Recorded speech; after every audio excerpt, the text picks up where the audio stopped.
Yeah. Hi, everybody. Yeah, click right there. There we go. See how to make you bigger.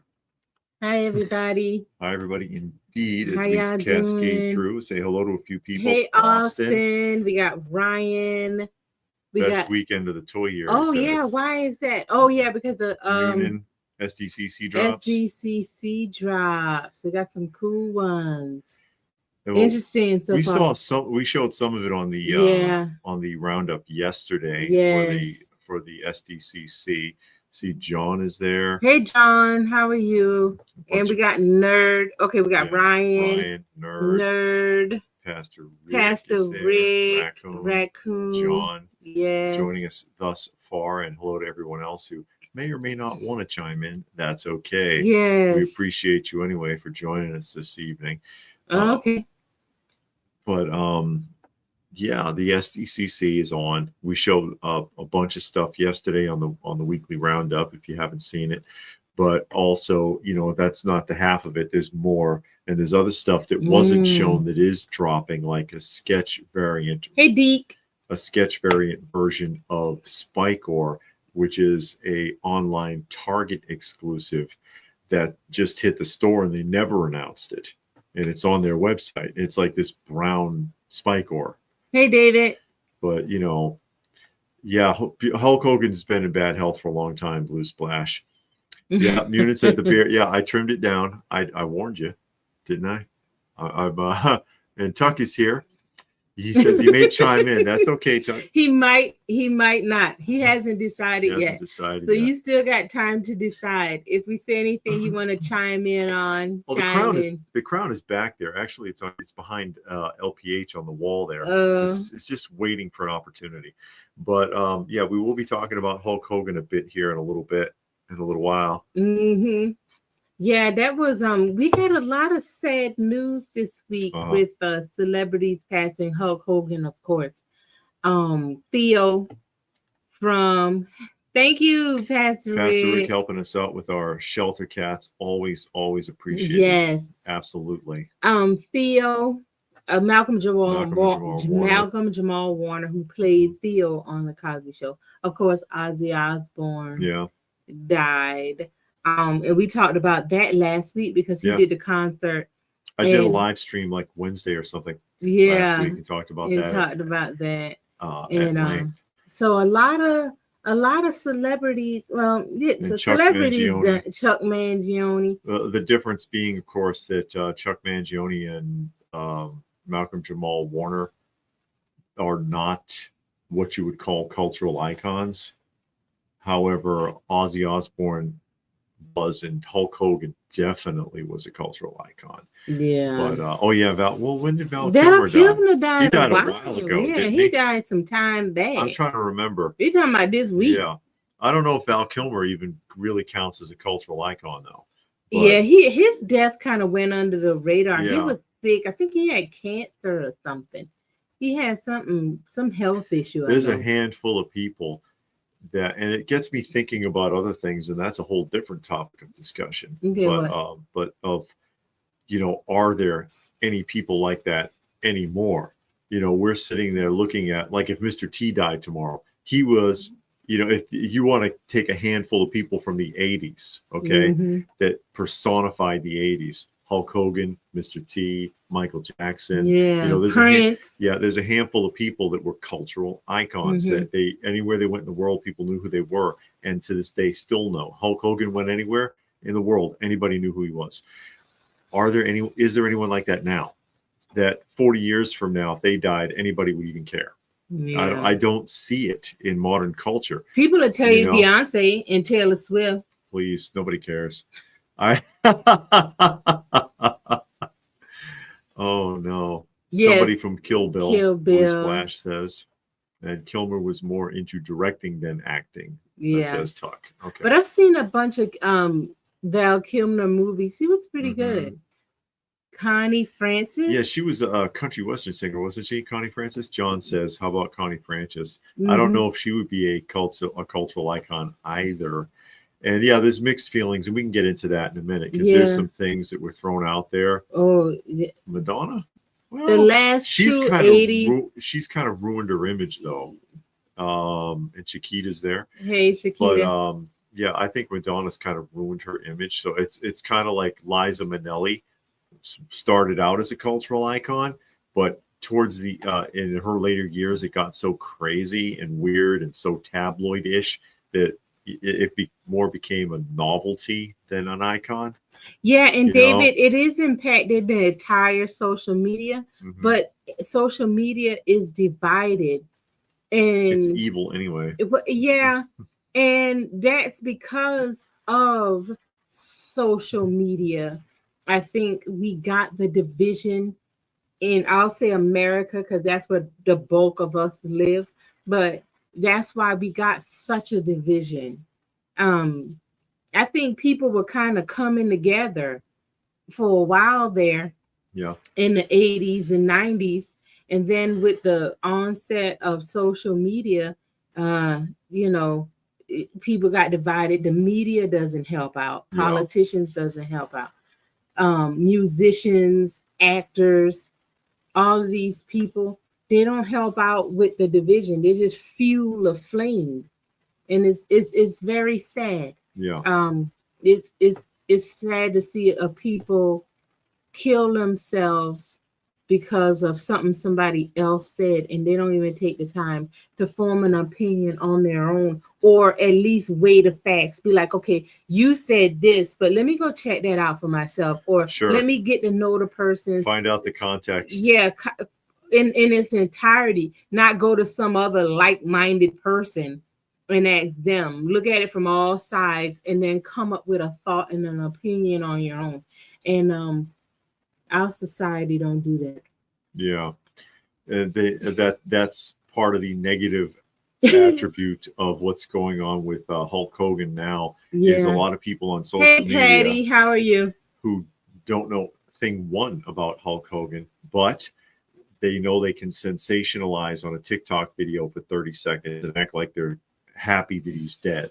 And they're doing that because of some off-color remarks he made in 2007, because of some guy that was dating his daughter that he didn't like, and he used some off-color terminology to describe that individual once.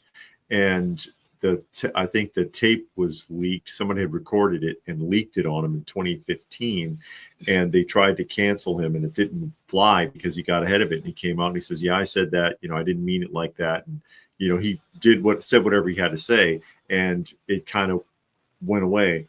Again, that was in 2007 that actually occurred, and it comes off a lot different when you take the whole thing in context and you listen to the entire dialogue of what he was saying. But if we're being honest, I mean, I think most people have said something they probably shouldn't have in anger and made some foolish remark. The only difference is when you're a celebrity, they'll bury you for it. Yeah. It as was alluded to in the original Tobey Maguire Spider-Man, when Green Goblin confronted him and he says, "Hey, Logic Blaster." He says the only thing that people like better than their heroes is to see them fail and fall, and basically watch them be destroyed. He was right. He was right, because people will chew you up and spit you out over the littlest things. Not excusing his terminology, but you get the point. But there, people again on social media that know zero about Hulk Hogan will latch onto that for publicity for their channel. And then put it on blast on TikTok to get views, or on a short on YouTube to get views, without really knowing anything about him or caring. But you got to think of the type of person that's going to sit there and celebrate another person's death, a person that you don't know at all, especially a gruesome death, because he died bad. He had a heart attack. It had to have been brutal. Yeah, but I'm saying, if you know the person and you know them to be evil, they were like a child molester, or rapist, or something like that, and then they died, those victims might celebrate or just be relieved. Okay, that's one thing. But you don't know the person at all. They never met Hulk Hogan. They never talked to him. before. They never seen him except for on TV. So you're going to sit there and celebrate a person's death you don't know because of a sound bite that was taken 9 times out of 10 because it's a sound bite and because it made it to social media and because it made it to the news. It was a sound bite taken out of context. And if you heard the whole thing, you probably be like, I agree with you. Yeah, when you read the whole dialogue, because I'm not going to get into that too much, but when you read the whole dialogue, it's like, okay, I kind of get what he's saying. He was angry and it came out all wrong. And I don't know how far I want to fault him for that, because I think most people have done that at one point or another. Yeah. Just flew off the handle and mumbled under their breath or said something evil. And it's like, I probably shouldn't have done that. Yeah. Only in his case, someone recorded it because they're like, yeah, I'm going to get you one day, Hulk, or I'm going to sell this and make some money. It makes me think of David Hasselhoff with his whole drunk video. I'm sure some of you have might have seen that in the past, where he was like slobbered drunk in his underwear, like crawling and asking for a sandwich. He had requested, if I remember this correctly, of one of his kids, I know I get drunk really bad, film me so I can see, so I can try to, as therapy, I need to see it. And somebody decided to sell that tape at some point, and humiliate him. And I'm like, you can't trust anybody. This is your own damn family. You can't trust anybody. But bottom line, and Deke here says, I think most people loved Hogan. It's Terry Bollea, that they took issue with. His legacy will be complicated. Yeah. Sure. But he's iconic. He is iconic. He is almost solely responsible for where wrestling is today, because of his larger-than-life imagery in the 80s. Which made, as far as I'm concerned, wrestling peaked in the mid 80s, right around WrestleMania 3 or 4, through 75 through 95, golden age of wrestling, with the peak right in the middle of the 80s. Hey, Robert. And Hogan was right at the forefront of that. Whether they love him or hate him, Hogan is almost solely instrumental for that. People have panned him for his wrestling prowess, saying that, he's a terrible wrestler. Go watch his New Japan stuff. That's all I have to say about that. Because in New Japan, in Japanese wrestling, you can't get away with what he did in America. In America, he was selling the image, not the wrestling. In New Japan, he flew all over the place. He was very physically active in the ring. And the other argument that people make is that, Hulk Hogan was such a liar. They all are. Have you listened to any of these wrestlers? Do you think you can trust anything any wrestler has said in any interview? Honestly, that was part of the act, and that was back when in wrestling they didn't break character.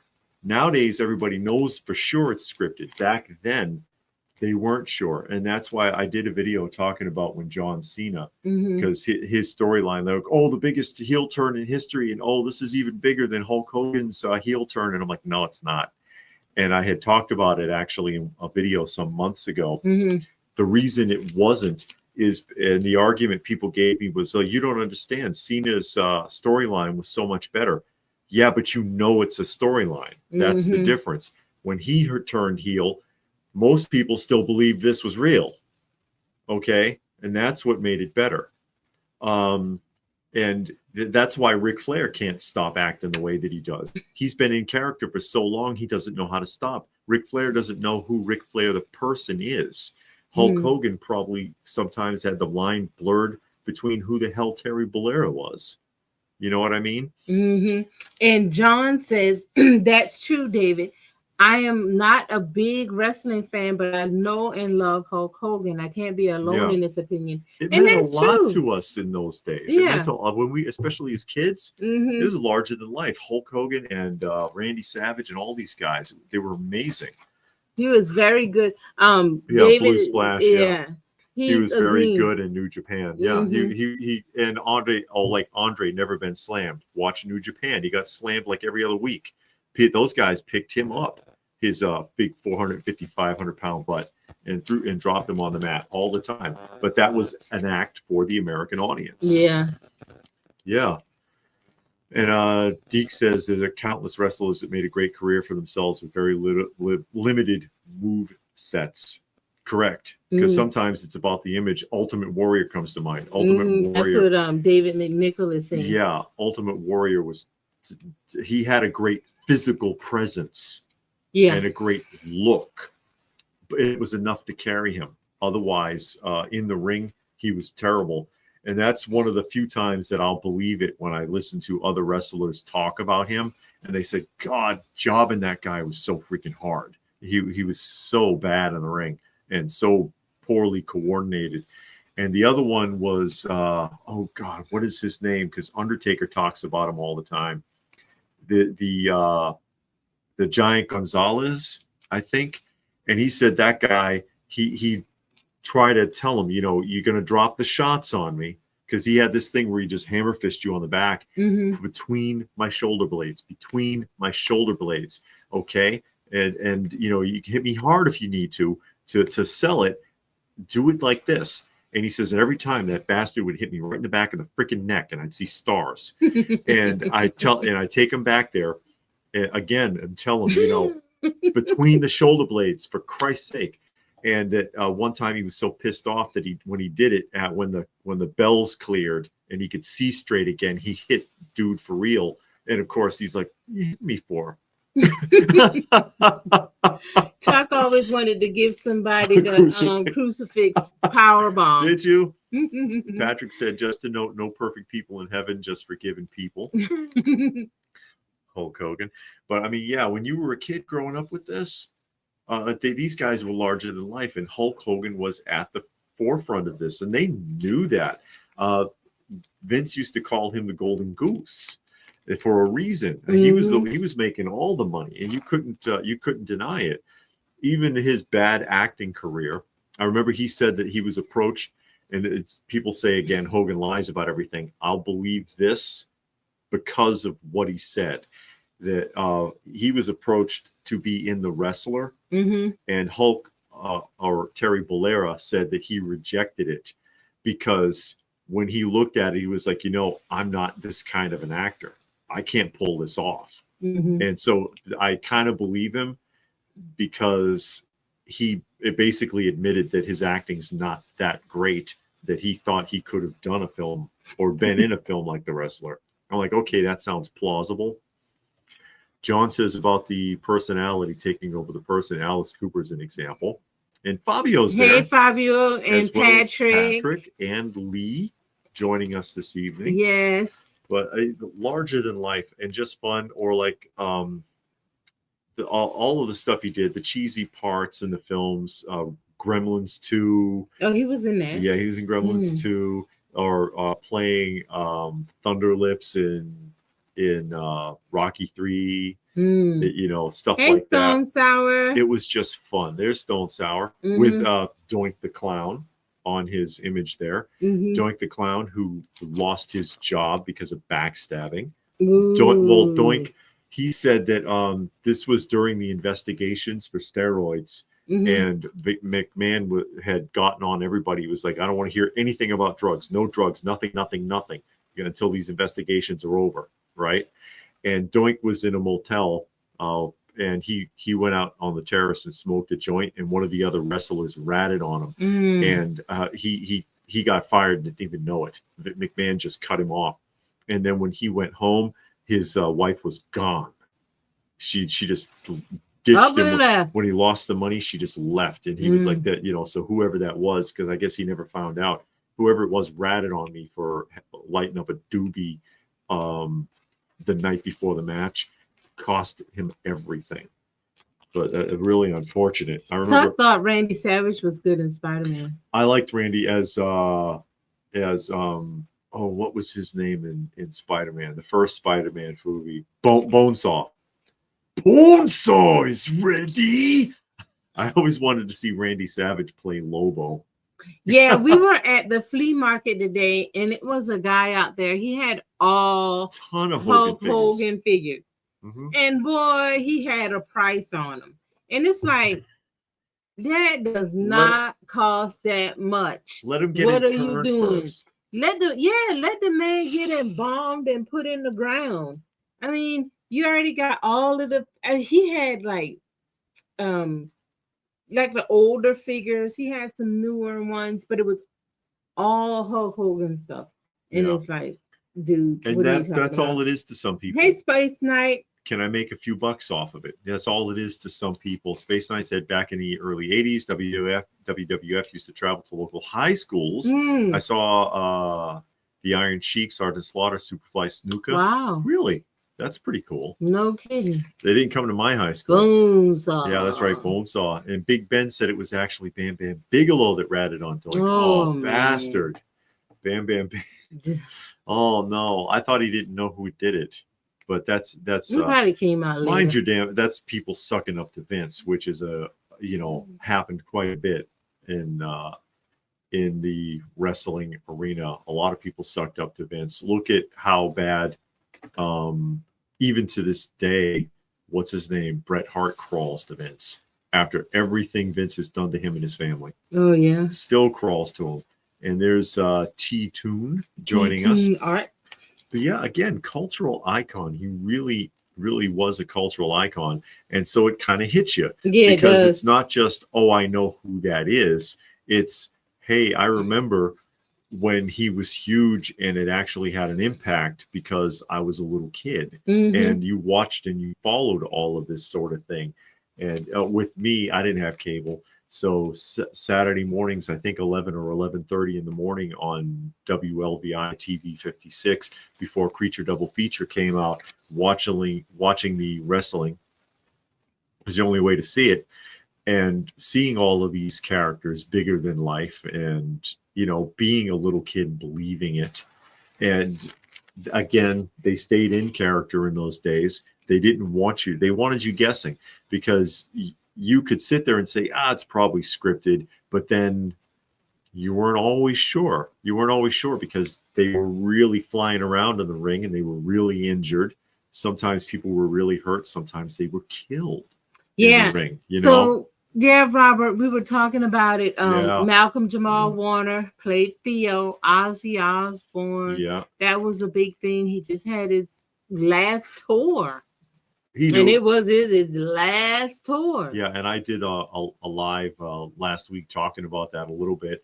And because Ozzy Osbourne, I kind of had a feeling that the next time we heard about Ozzy, it was going to be bad news. Yeah, I got that vibe. I was like, yeah, I didn't know if he was going to pass away or how soon, because it was only 2.5 weeks later. Yeah, but I was like, wow, something's going to happen to this guy. He's going to be in hospice care, or he's going to be in the hospital. Something bad's going to happen to this guy soon, because he was so far gone. He should not have been up there. He really should not have been on stage. He sounded bad. He looked bad. He wanted to do it. Yeah, obviously he wanted to do it. Yeah, I saw an article just before coming down here. People are really worried about Sharon Osbourne because, she's all frail, taking Ozempic and everything like that. She looks really bad. Ozempic really hurt her. Yeah. Well, it's hurting everybody because it eats away your muscles. Yeah. It does a lot of bad things to you. From what we understand, and this was Sharon Osbourne's argument, this is what she had to say about it. The appetite, it's just completely gone. She doesn't want to eat. And she's not even on the medication anymore. No desire to eat. But the weight that she was losing was muscle weight. And she's not able to gain it back. Scary stuff. Yeah. And your heart is made of muscle. Yes. Blue Splash says Hogan, Ultimate Warrior, and Sergeant Savage. And Savage are big 3 Golden Age wrestling heroes are all gone. Hulk, all of the legends are gone. I thought Hulk and Malcolm Jamal Warner would be I don't know about Hogan. I thought that Ric Flair would go before Hogan because he's in such bad shape. And he looks bad. He looks worn out. And he did not, I mentioned it, did not go to the ATL comic convention. Yeah, because he was supposed to be there last weekend and he wasn't. Yeah, he had melanoma surgery, which is where they chop chunks of skin off of you. And just wasn't feeling up to it. And also he was concerned, I think, about photos because a lot of people are going to want to do selfies and stuff. Yeah. But that probably would have worked in his favor because one of the patches that was removed was on his face. So he has like a stitches going from his forehead right through his eyebrow. And I was like, you know what? Being Ric Flair, some people would probably like that. But yeah, I get it, man. You had surgery. You didn't want to go. You didn't want to go, and I don't blame you. And he actually was very emotional about Hogan, and it looked very legitimate. I saw some of the clips from that. Okay, John. Well, I hope you get things worked out. If you can drop back in, stop by and say hey to us again. Technical difficulties. But he was very emotional about Hulk passing away, and it looked very legitimate. And he had made it clear in his statements. He was being filmed. And he was basically saying, you know, all the rivalry, all the rest of that is all an act. It's all part of the show, that they actually got along really well. Hogan had been there for him in the past when he was in trouble a couple of times and was, you know, more stand up than a lot of people were willing to be. Like he was hospitalized in really, really bad condition at one point from some injury that Hogan's like the guy who showed up. He had lent him money in the past when he was facing financial problems and things like that when no one else would help him. Yeah, Space Night. That was a big thing. And I remember it was in the early 2000s. It was this young boy. He was doing wrestling moves on a little girl. Yeah, that's right. And killed her because he was just, you know, emulating the moves that they were doing and didn't realize how rough he was being and broke her neck and she died. And they tried to blame wrestling because he didn't know, you know, like, okay, yeah, it's fake, but you can't actually do the moves that way because the boy had some mental issues and everything. It's about protecting. If you're a good wrestler, you're protecting your opponent. You're more so than trying to harm them, and you've got to do it in such a way. You know, they're trained for it, but you got to be careful not to actually cripple or injure these people. And it was John Stoddy. Space Knight mentions that because that wrestler, I forget who it was, slapped him so hard I think he dislocated his jaw because he was like, hey, Matthew's joining us. He was like, what do you say about wrestling being flake? He's like, is this flake? Bam. And then there was the injury Hulk Hogan did to that. Oh, what is his name? Because he was in Law and Order. Yeah, that guy. I don't know his name. He but had I know a talk show once upon a time. I can't think of his name either. Lee is bringing up Right. They Live, the posters. That's right Roddy there. Piper's best film because most of his films is B-movie crap. Yeah. But that film was really good.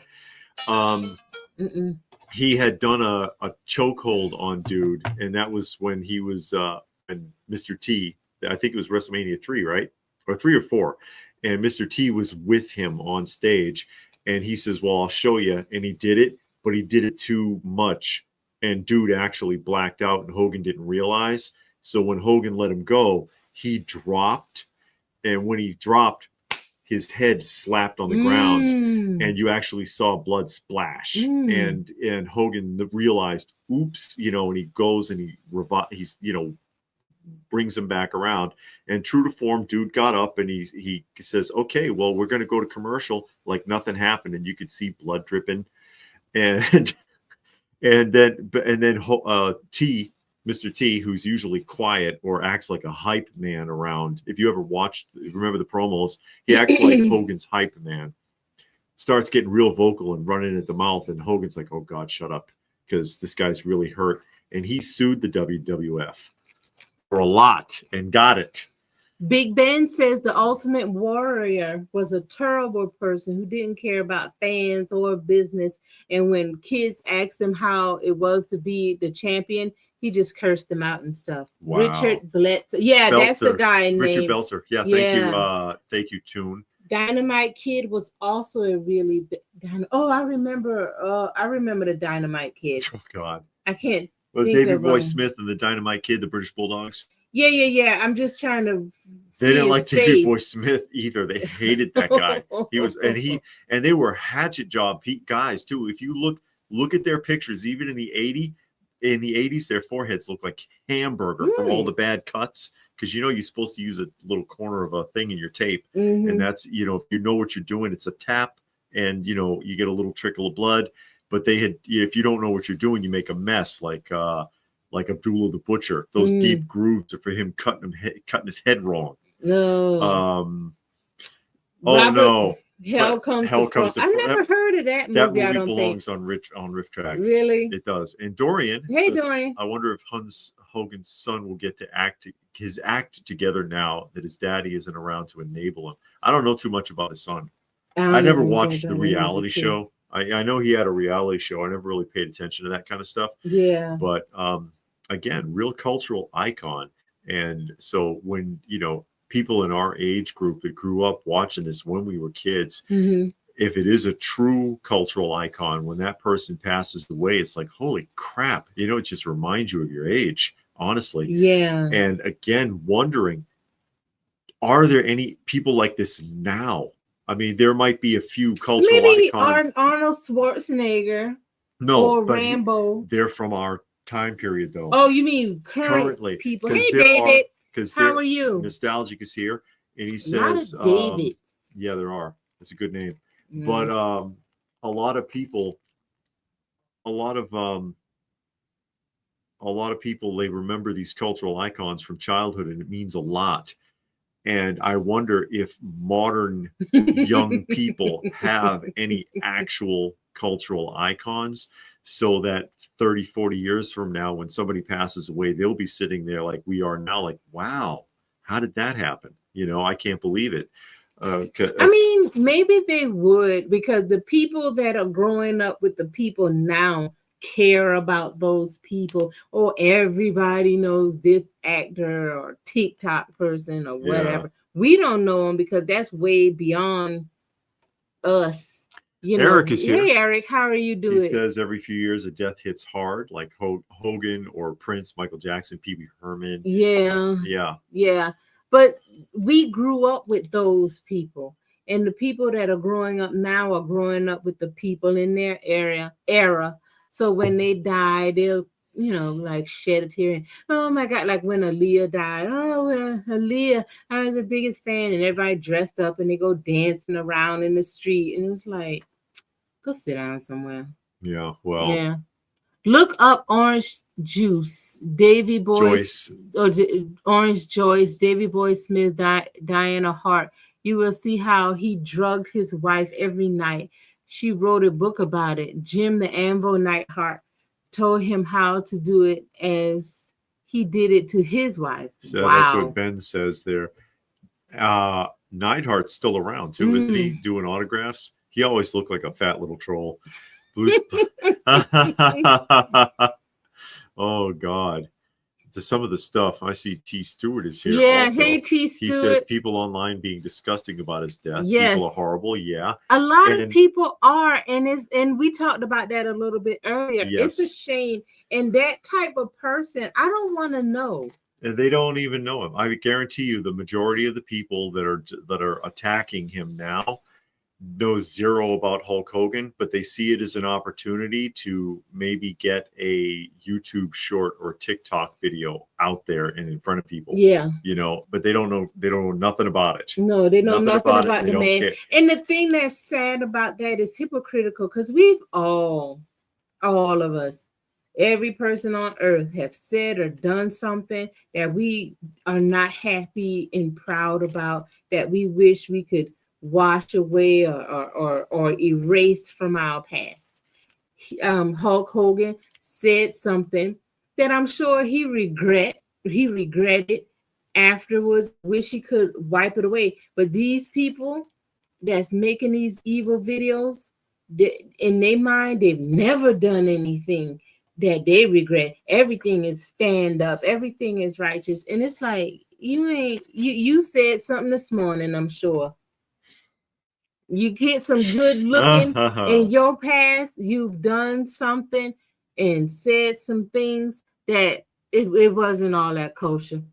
Oh, Robert said his son was in a major car crash. Hulk Hogan's son was in a major car crash that killed his friend. Britney Spears or Taylor Swift. Like, I don't know about that. I don't think they're cultural icons, Raccoon. They're cultural icons to the people of their time. But not like this. It's not going to have that kind of I think impact. You're looking at it wrong. No. Because what do you think, guys? What do you think? I don't think they measure up to like Arnold Schwarzenegger or Michael Jackson or something like that. Oh, wait, I'm with. Okay. Yeah, see. I know it's commonplace anymore these days to throw accusations and to say something horrible and nasty about the dead, but I'm still of the old days of just not speaking ill of the dead. Yeah, that's John talking. That's John McJunkin talking, and I agree with you, John. You don't like the guy, okay, whatever. You don't have to smear their name, especially a person you don't know at all. You have no idea who the person is, anything about them, what their character is. Again, he said something that wasn't so great in the moment. You can't judge a person's entire life by something they said in the moment, because we all said something crazy or did something crazy in the moment. You know what that makes me think of is Boondocks, when the guy was like, what was his name? Grandpa was like, we don't use that word in this house. And then the I forget the nephew's name. Or the grandson's name. But he says, Grandpa, you used that word 20 times before breakfast this morning. It's like, just give me, yeah. Robert, we haven't forgotten about Malcolm Jamal Warner. We just ain't got to him yet. We've been stuck on Hulk Hogan. Lou says true. We're losing a lot of our childhood icons, indeed. Well, I mean, our childhood icons are old. Yeah. You ain't gonna live forever. They got to die. And just sadly, they're going away now. They're passing away now. Hey, Ryan. Ben suggested there that Hulk Hogan was one of the most requested Make-A-Wish celebrities. Really? And he did a lot of work with dying children. And it takes a special kind of person. Yeah, people don't think of the good, only interested in the bad. True. People love the negative. They love to tear you up. Ryan wants to know your favorite reveal. Oh, from like what, SDCC, you mean? Is that what you mean? I think that's what he's talking about. Like I said before, all of the Cold Slither stuff, I really liked that. They revealed the. Speaking of which. Yeah, I'll show that in a minute. She's got something. They showed the new Snake Mountain. Well, okay, I think Snake something. Yeah. No, it's Snake Lair. Okay. So I'm guessing is a crossover between Snake Mountain. Hey, Sylvan. Sylvan is here. As well as Sarah. Sarah. I think is a crossover between Snake Mountain and Cat's Lair. I don't know. And Ryan wants to know, who do you think had better reveals, Jada or NECA? I didn't see too much from Jada. I don't think I did I? Now, I don't know. But Patty, I agree. Taylor Swift does write her songs. Unlike a lot of the other musicians, they do not write their songs. And that's a mistake. And that is a big mistake. Yeah. But what some of them have learned to do, which I guess is smart on their part, is that they contribute to the writing so that they can get writing credit. And as long as you can contribute to the writing, you'll get some writing credit. Hulk Hogan, says David, was a cartoon character come to life. That's what attracted us as kids. What got us interested in Hogan matches was his opponents like Kamala Bundy and Andre. Yeah, they always gave him somebody really huge. Yeah, and then he had to flip Andre the Giant that one time on the last match. Well, by the time he turned, because by the time he did that, Andre had lost so much control of his physique. He was around the 550 mark. He looked like a big slob by the time he was out of wrestling, unfortunately. Yeah, Eric says absolutely. Like, I like Mike Tyson, cultural icon, known for having a mouth in his 20s, but he's different these days. Yeah, he's really changed. And that's another thing. You know, all of us are not the same people. Hey, Chance, how are you? Now, hold on. I'm gonna come back to what I was gonna say to Eric. Chance showed a video last night. Oh my God, it was a Hulk Hogan clip, and it was a promo clip for WrestleMania 4, I think, right? I don't know which one it was. Yeah, because he was with Mr. T. So yeah, Mr. T being the hype man. It was so funny. It was hilarious. I thought that was good. But what I was gonna, the Snake's Lair is coming out in August, and it's going to be $300. And we got Albert says Jada showed the Invincible figures. I didn't see those yet. I didn't show them on the roundup. I'll probably show them next week. And K Munin said Tamashi Nations has some great stuff. Okay. People who say that they live life without regrets can't be true. Yeah, it's DeCab talking there, and DeCab would be right because who's DeCab? His name is Deke. Deke Radio. I don't know where I got that from. So Deke Radio said that, but yeah, if I think most of us or everybody, there's something that you sit there and you say, "Oh yeah, God, if I could go back, I wish I could undo that." You know? Yeah, but what I was gonna say to Eric's point, we're not the same people we were 30 years ago, 20 years ago, even 10 years ago. You probably had a thought about something 20 years ago. And now that you've lived and gone through life and had experiences, you don't think that way no more. Mm-hmm. You probably don't even believe that anymore. So yeah, a person could have felt a kind of way about a group of people. And then they live life. They experienced, they left home. They did some things and they met people. And they're like, hey, not all people are like how my mom and them say, my grandmama, the people in my neighborhood. These people aren't really that way. Some are, but not all. And that's fine. Your mind changed. So we can't really say, hey, Ray, how are you? That I am going to judge your whole life, or I'm going to judge you based on what you believed when you were 15 and you're 45 now. Yeah. You know, okay, how did that person evolve? But social media will want to hold that accountable to you. They'll find something you did 30, 40 years ago, and then they'll want to bury you with it. And it's like, okay, I don't even remember that. No, but then you can say, okay, is that the same person? Do they still have the same ideals and beliefs that they had at 15 now that they're 45? If they do, okay, there ain't nothing we could do about that. But if they're like, no, I graduated high school, I went to college, I joined the military, I had a job somewhere, I left the old neighborhood, and I see, hey, it's a whole another world out there. It's different people. Yeah. It's more to life than just this. Okay. Yeah. A lot of people were upset about Kobe Bryant because he was in the basketball world. Now, I think when Michael Jordan and was it Bird and Larry Johnson, Larry Bird Johnson, what's the Larry Magic Johnson died. A lot of the guys that were on the first Dream Team, those were cultural icons, and so I think people will be like, "Holy crap!" when one of them passes away. Certainly, yeah. So because in then they're in the sports world, so you know sports people are gonna feel some kind of way. But a lot of people know who Michael Jordan is. You go overseas, and they know who Michael Jordan is. Sure.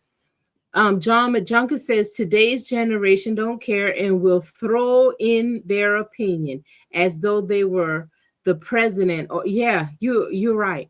And then they mad at you when you don't share their opinion. Yeah, they can't just suck it up, because sometimes not everybody's going to think the same way, and it's like, all right, fine, I don't care. The only time that somebody often what I found is when somebody is really, really angry, that you don't share their opinion, it's because they know something's wrong with their opinion and they need your justification. Yeah. They need you to co-sign to make them feel okay about what they're doing or saying. Yeah. Anybody co-signing on your mess. Marvel Legends says Blue Spash is doing Mephisto. Origins is doing Swiftwind. Yeah, okay, yeah. Yeah, Swiftwind for the cartoon line. They're supposed to be doing some more with She-Ra. So I saw the She-Ra Barbie doll. And they called it the She-Ra Barbie doll. So they're doing some stuff with that. So I think they're going to revisit the She-Ra line. And this is Pre-Eternia. Ryan says it's Pre-Eternia. The snake. The snake layer is for the snake men. Okay, that makes sense. This is what I've learned about this, and this I could do a whole topic of discussion about this. I probably could do an independent video discussion on this. Looking at the sheer volume of what's being produced every year for the adult action figure collector market, let's take a decade. Like the 80s. The 80s produced a lot of great action figure lines that many of us are nostalgic about. They are producing collectively more every year for the adult market than was produced in the entire decade of the 80s. You see what Chance says? We'll get with you, Chance, after this. Yeah, Send I'd like to interview you guys. Okay. Friday or Sunday, on a Friday or a Sunday. Okay, yeah, sure. Yeah. And of course, for those of you who aren't aware, Nostalgic Pod Blast is a nostalgia-based YouTube channel. Who is Hopper and Quint? Hopper and Quint. Yeah. Oh, from Jaws. Oh, okay. Mm-hmm. No show or convention going on somewhere. No, we're not going anywhere until there was a show today. But we couldn't go, but we're not going anywhere until the next weekend. Yeah, next weekend, which is Powder Springs. Yeah, a lot of it's people okay to have an ego, but when your ego is bigger than you, then you have a problem. Raccoon said that She-Ra Barbie sold out immediately. She was shocked. Hey, Christopher, how are you? Yeah, Christopher is joining us. And Tuck is getting ready for cat dinner. New part-time visitor. Excellent. Oh, good. Excellent. Take care of that baby. And T. Stewart just noticed the beard. She chewed it off. No. It was just getting tedious. I mean, she asked me to grow it originally, and I just, we talked about it, and I was like, it's getting in the way. It's starting to be an issue with just even regular things because of the length. People didn't realize because it was braided, but it was actually down to about my solar plexus almost. And I'm like, yeah, it gets in the way. It gets caught in things. Even when you're sleeping, you roll over and it gets pinched between skin. It's all over the place. And I was like, nah, I gotta bring it back down again. She's like, I understand. It is what it is. Yeah, I just wanted to see what it would look like and if it would fill out like ZZ Top. And it filled out pretty good. Yeah. And that was enough. So we got that out. Oh, but speaking of SDCC. Oh, yeah, I got this. She has a pickup. Oh, yeah, I got a couple of pickups. Are you saying more toy lines produced or more toys in volume? More toys in volume from a multitude of different sources. When you count everybody together and just look at how much is being pushed on us constantly, all the different companies making Ninja Turtles all together, Playmates, NECA, Jada Metal. Is Jada doing it? I think Jada is. Whoever's making all of these Ninja Turtles 3.0, whatever. Mondo. Yeah, Mondo. And when you look, because Mondo's going to do it now too. Yeah. And you lump it together, you end up with more than was ever produced in the 80s collectively. And it's like, so look at how much has been produced. More figures have been made based off of the raw era for G.I. Joe by Hasbro than was produced from 82 to 92 already. And they're still making them. And I'm like, oh my God. But in sheer volume, collectively toward the adult action figure market, they're producing more stuff every year than was ever made in the 80s for us when we were kids. Okay, so some pickups. Okay. Oh God. Yay! Snoopy. Funko Pop. Well, it is Snoopy. I'll give you that. Because I love the Peanuts. I love the peanuts. And then we got this today.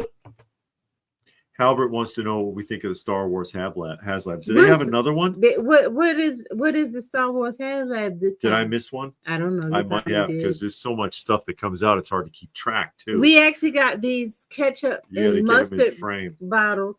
Look, like this. These are from Hey Chance. I had showed you earlier in at the Peddler's Flea Market. There is an outlet back there that has used bits and pieces of movie and TV shows. Yeah. And this was in there. I don't know where it was from, but we picked it up because they didn't want nothing for it. They wanted practically nothing for it. And they have original stuff too, like those 2 cases that I'd sent Chance a picture of. Those are outfits worn by Elvis in films. Yeah, they got 2. So they got 2 of them. Mm-hmm.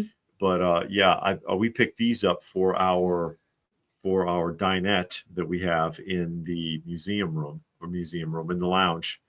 Yeah, because it looks like classic vintage restaurant ketchup and mustard. And I saw today that Hasbro or somebody is doing Masters of the Universe Transformers crossover. So you got that. Then this was an AOK gift. You got a Orco pen and a Skeletor ink pen. Yeah, and Kay sent that to us. Kay yeah. Bell. Yep. And then it also came with these patches, which I haven't opened yet because I wanted to do an unboxing. Unboxing. I wanted to do an unboxing, but I'll show y'all. I'll open it up. So I got to put this on my patch jacket because my patch jacket is almost full, and I still got a ton of patches. Cobra patches there. Yeah, these are all Cobra patches. Cobra Brigade or Airborne. So that's cool. Yeah. And then the last thing, which where's the pin? Is the pin there? Yeah, I put it down here. Oh, did you showed it? I missed that. Okay. I showed it. And I got the Cold Slither album. Oh God. Let me see if I can. There we go. You'll be joining them soon. Yeah. Cold Slither. And that's the SDC exclusive. And we had talked about this at length. Look at that album back. Yeah. We had talked about it at length because, in my opinion, this is probably the most interesting thing SDC has probably ever done. Seriously, because it is a live band that they sold tickets to that is singing not only Cold Slither, but other songs. I guess these songs here that's on the record. There's 11 songs in total that match the style and format of the Cold Slither song, as with the musicians cosplaying as Zartan and the Dreadnoks, singing and playing the instruments.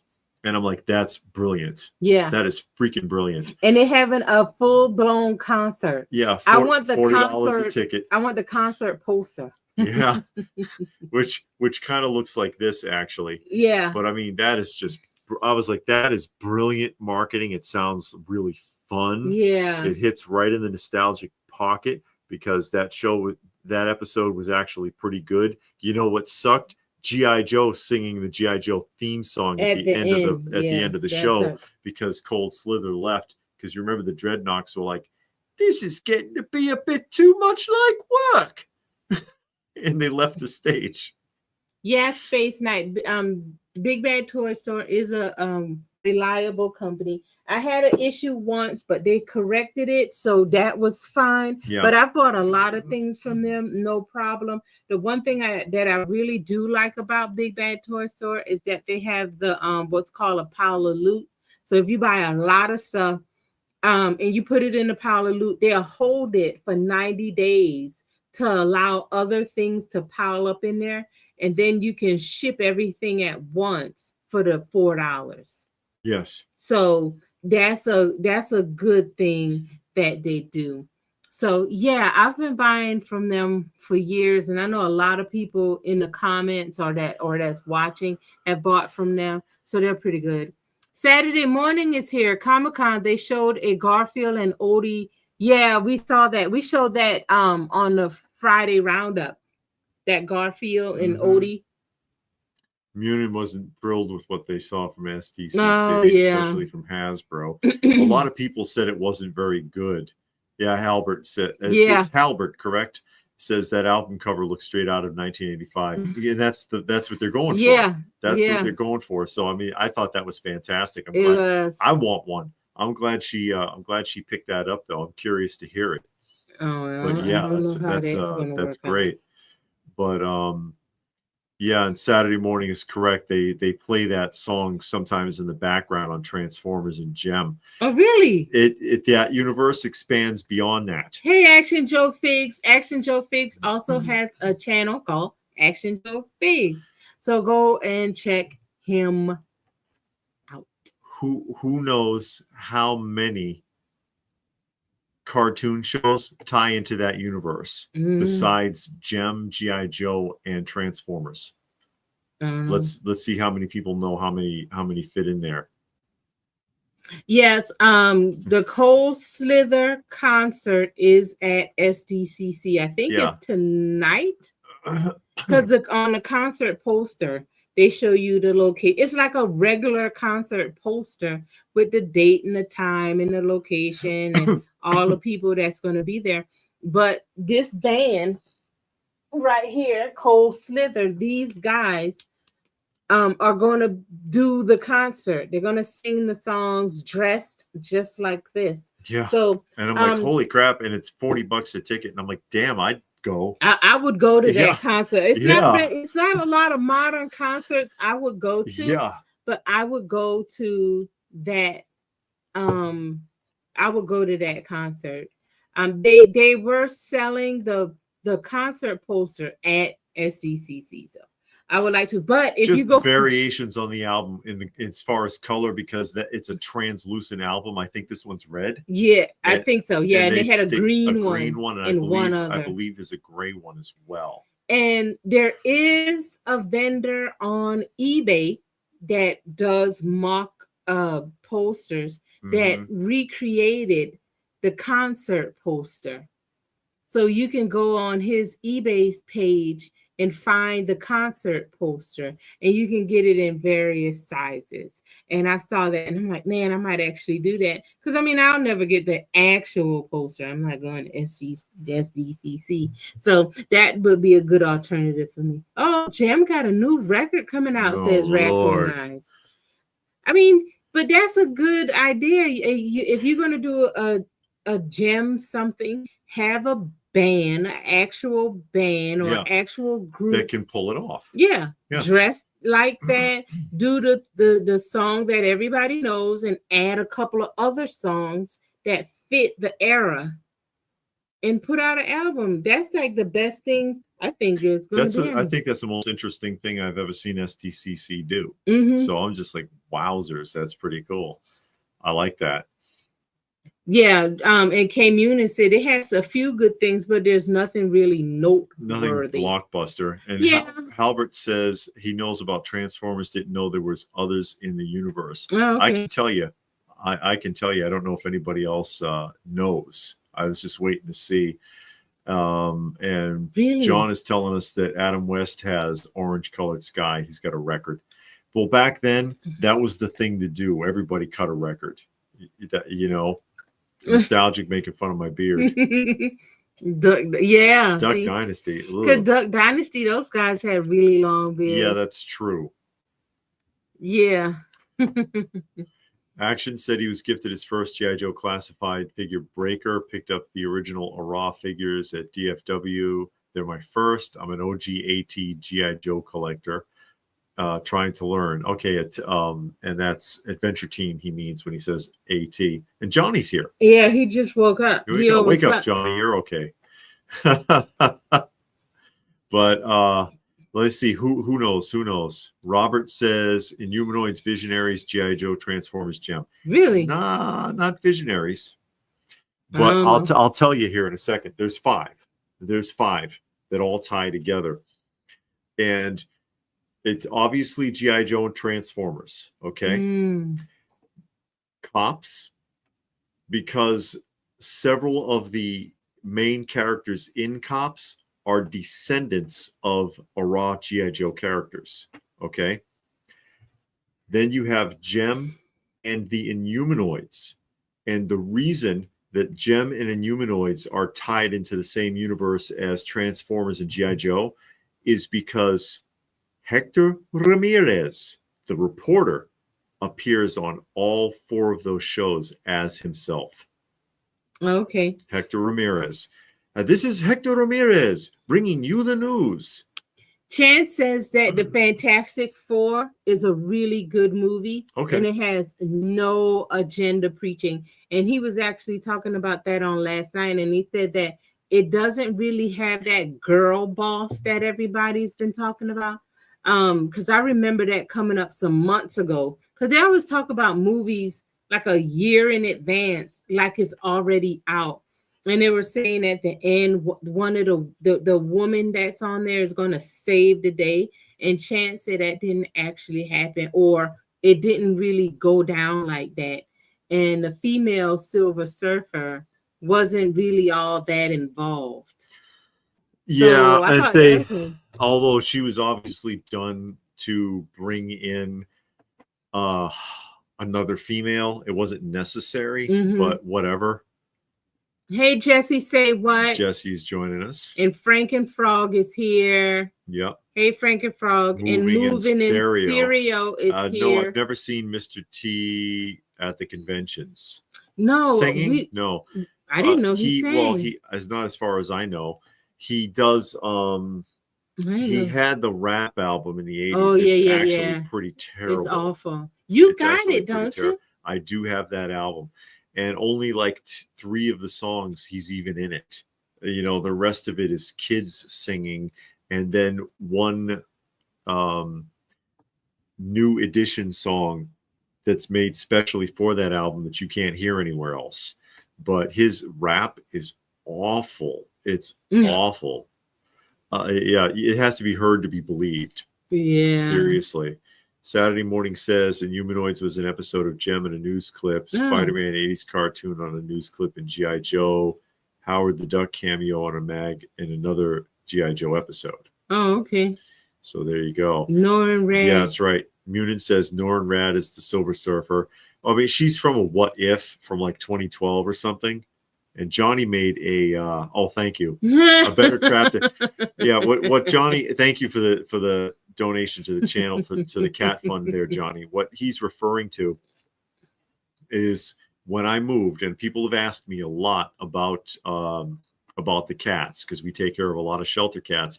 You moved, what about those strays that you feed? I caught them all and brought them with me, and I've got them contained in an outdoor enclosure so they can get used to the new environment, and eventually I'll let them out after enough time has elapsed. Usually it takes about 4 to 6 weeks, or else they'll run away and get lost. Okay. So I've caught everybody except one who's been evading me. I even went out and bought a big trap for him. I've caught everything but a raccoon and a possum that keep going in there. And I guess they figure because I'm going to let him go, there's no danger in the trap. And I have not been able to get him. And it's frustrating because I'm determined. I don't want to give up on him because he relies on me. No, we don't attend Dragon Con. No, we have not been to Dragon Con. Dragon Con is in No, that's Wizard Con. I was going to say in Chicago. Okay, yeah. I don't know where. Dragon Con's in Atlanta. Oh, is it? Yeah, but you have to go to hotel, and it's a lot of cosplay and a lot of other stuff. I don't know if we want to do that. But yeah, I've been bending over backwards trying to catch. I call the animal Spice, and I want to bring him back with his family. Everyone else he knows is here, including his actual brother, who's named Sugar. Sugar and Spice. Spice has always been really feral though, and he's afraid of people, including me, unfortunately. So it makes it hard. It makes it very hard to get him. But I've been trying, and I'm not intending on giving up on him. I hope I can get him. Hey, Richard from Yonkers. And his wife Kelly with is his there wife with Kelly. him. Una wants to know why the one cat is stubborn. Keep in mind, a lot of these are feral outdoor animals with limited human interaction. Because the last time that cat got caught, he went to the doctor and came back with some missing parts. Yeah, so he's like, that ain't happening to me again. He has been trapped once before, and that was for TNVR services. He went to the vet and got chopped up. Yeah, where they neuter them and they give them inoculations. Because I did that for all of them. Because when you're dealing with a feral clouder like that, a clouder is a group of cats or a family of cats. When you're dealing with a large group like that, 10 will turn into 50 real fast, and then you've got a real problem. So you want to try to manage that. And so, I got them the DNVR services. He might remember, who knows, but he's always been skittish like that. Sometimes it's not all like old dad. Old dad, he went from being a feral stray to you can pick him up and cradle him like a baby and walk around with him, and he just loves it. But some of them, they never adapt and they never get used to you. And when you put the food out for him, and that's as close as you're going to get, he'll watch you until you leave and then go eat. And they never get comfortable around people. And he's one of those, and you can't explain it to him. It's not like I can say, hey, dude, I'm just trying to reunite you with your family. It's okay.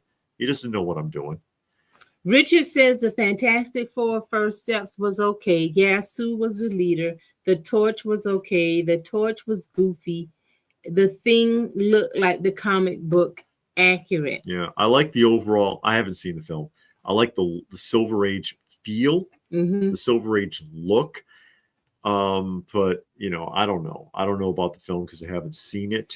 I know that they screwed it up in attempts in the past, and it's a shame because of how important the Fantastic Four actually is to Marvel. Because of course that was Marvel's first ever superhero comic. That they never did stuff like that before. That was the first one. It was important.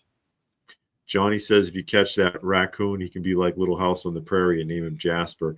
Yeah, well, no, we don't need a pet. We don't need a pet raccoon. I'll just let him. Good where we at. He's fine on his own. But I mean, and the both of them. There's a possum too, and I catch him. Or I go out and I check the trap, and he's in there looking at me. He's like, "You again? You stay the hell out of there." And I open it up, and he just kind of slowly saunters off like nothing's going on. All right. At least they ain't mad.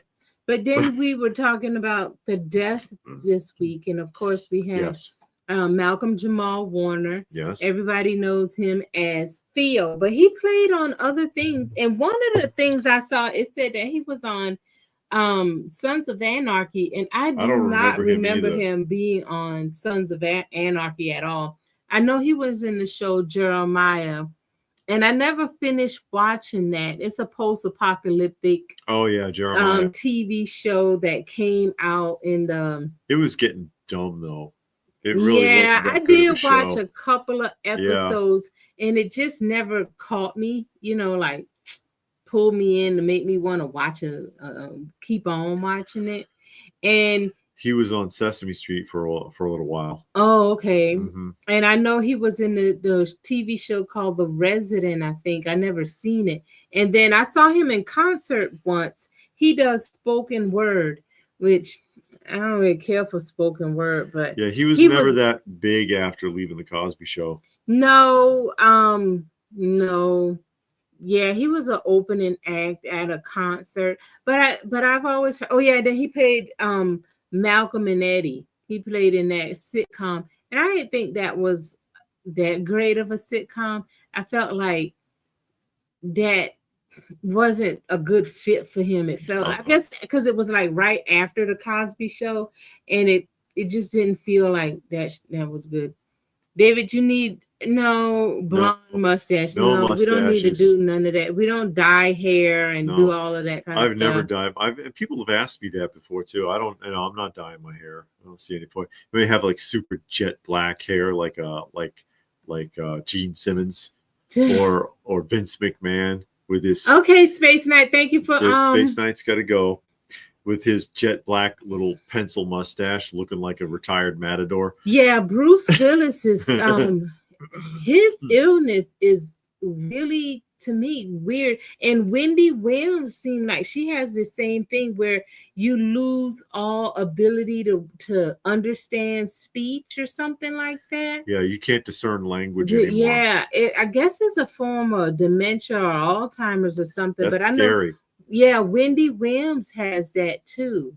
And it's just real crazy, and it's sad because I've seen a bunch of Bruce Willis movies. Some of them were pretty lame. Some of them were good. His action stuff was pretty good. But yeah, he's not doing well. I thought after it came out that, about his inability to discern language, I was like, well, he probably won't be lasting that long. And they said it was a really rare disease that he had. And again, I know Wendy Williams has the same thing. 3 celebrity deaths: Ozzy, Malcolm, and Hulk Hogan. Ozzy is rocking on. Okay. Yes. Oh yeah, whatever happened with Dr. Doom? I didn't hear any more about him. He's talking about the Dr. Doom from the second incarnation of the Fantastic Four films. Oh. Yeah, but I mean, Dad said like a year or so ago that Robert Downey Jr. was going to be. They're Dr. working Doom. their way. They're trying to build another thing like they did with the Avengers, Infinity Gauntlet. Yeah, oh. But yeah, it was almost. I thought it was kind of almost insulting. To the premiere of the new Fantastic Four film, they brought the cast from the original Fantastic Four film from the 90s. Okay. And I'm like, isn't that like on the slide a little insulting? Because when they did that film, they did it so they can hold on to the licensing rights. They never intended to release it, and they didn't. It went direct to video. Oh. And I'm like, so it's like you're inviting the cast to show them a real Fantastic Four film being put in theaters for real, because they were never told that. They thought they were going to be in theaters. And then they were like, what do you mean it's only going to be direct to video? What the hell? So they okey-doked that cast. Marvel pulled the wool over their eyes. Yeah, and Malcolm Jamal Warner was also in the O.J. Simpson movie. He was the guy. He played the guy that was driving the Ford Bronco. Yeah, he was in that. Yeah, and Bruce Willis played in Moonlighting. I think that was his first show. It's like Val Kilmer with Bruce Willis. Nostalgic says. Yeah, says Chance. And what Stone Sour said, learned Ozzy appeared in WrestleMania. Yeah, did he? He was also in what is that stupid Adam Sandler movie where he was a demon? He was in Little Nicky. Little Nicky, yeah, he was in that. Action Joe was saying Chuck Mangione. Yeah. We talked about those things earlier. Avengers Doomsday Nostalgic says the tease in the Fantastic Four movie where Doom is at. Okay. But yeah, I mean, I think people kind of have superhero fatigue at this point. I think they just so. Give it a break for a little while and back off. But it's too much. I think it's just too much, especially with as many failures as they've had. They got too big for their own good and thought they could just do anything, but people don't want to see just anything. Oh, Toon Art says that it didn't even make it to video. It got leaked to a tape that got out. Is that what happened? Yeah, so it wasn't like worse. Yeah, that's way worse. Even worse. So they just kind of flushed those guys. Saturday Morning said that they're setting up a secret wars that will close off the movie universe from the multiverse. Good. It needs to be closed off because they've gone too far with it. Johnny said Hogan was trying to start up a new wrestling company with amateur people called Real American Freestyle. Really? I hadn't heard that. I don't follow a lot of the modern stuff anyway. So if I'm going to watch, I would watch a 70s or an 80s wrestling match before. Hell, I'd even watch a 90s one before I watch any modern stuff. It's almost insufferable. But what happened to Vince McMahon? You haven't heard about him in since he had that sexual harassment and sold the company. Found out that he was that he had been using company funds to pay off people to keep them quiet. I think that was just too much. Yeah, but you haven't heard from him since. That's all right. Let him retire. Yeah. That can't be easy though, because that's been his whole life. Yeah, because didn't he inherit the company from his dad or something? He inherited it from his father. And now his kids won't even get it because he sold it to some Middle Eastern, some Saudi Arabians. I'm not sure what happened with that. Seemed like the last thing I heard, he sold it to Saudi Arabia, a organization there, or a company there. They love wrestling. Yeah, they do. They love that in the Middle East. Go ahead. Oh, I'm sorry. Richard says Roger Corman Fantastic Four was only shown in one Texas theater. And he'll say that that version of the Doctor Doom was comic accurate. That's interesting. That's interesting. But yeah, I don't know. That's domestic opening this year. Says Saturday morning. Yeah, although it's not doing well internationally. Superman didn't do good internationally, which people are kind of they're surprised at, because usually the international numbers are larger. I believe, I could be wrong. If you know different, you can put it in the comments. It's no big deal.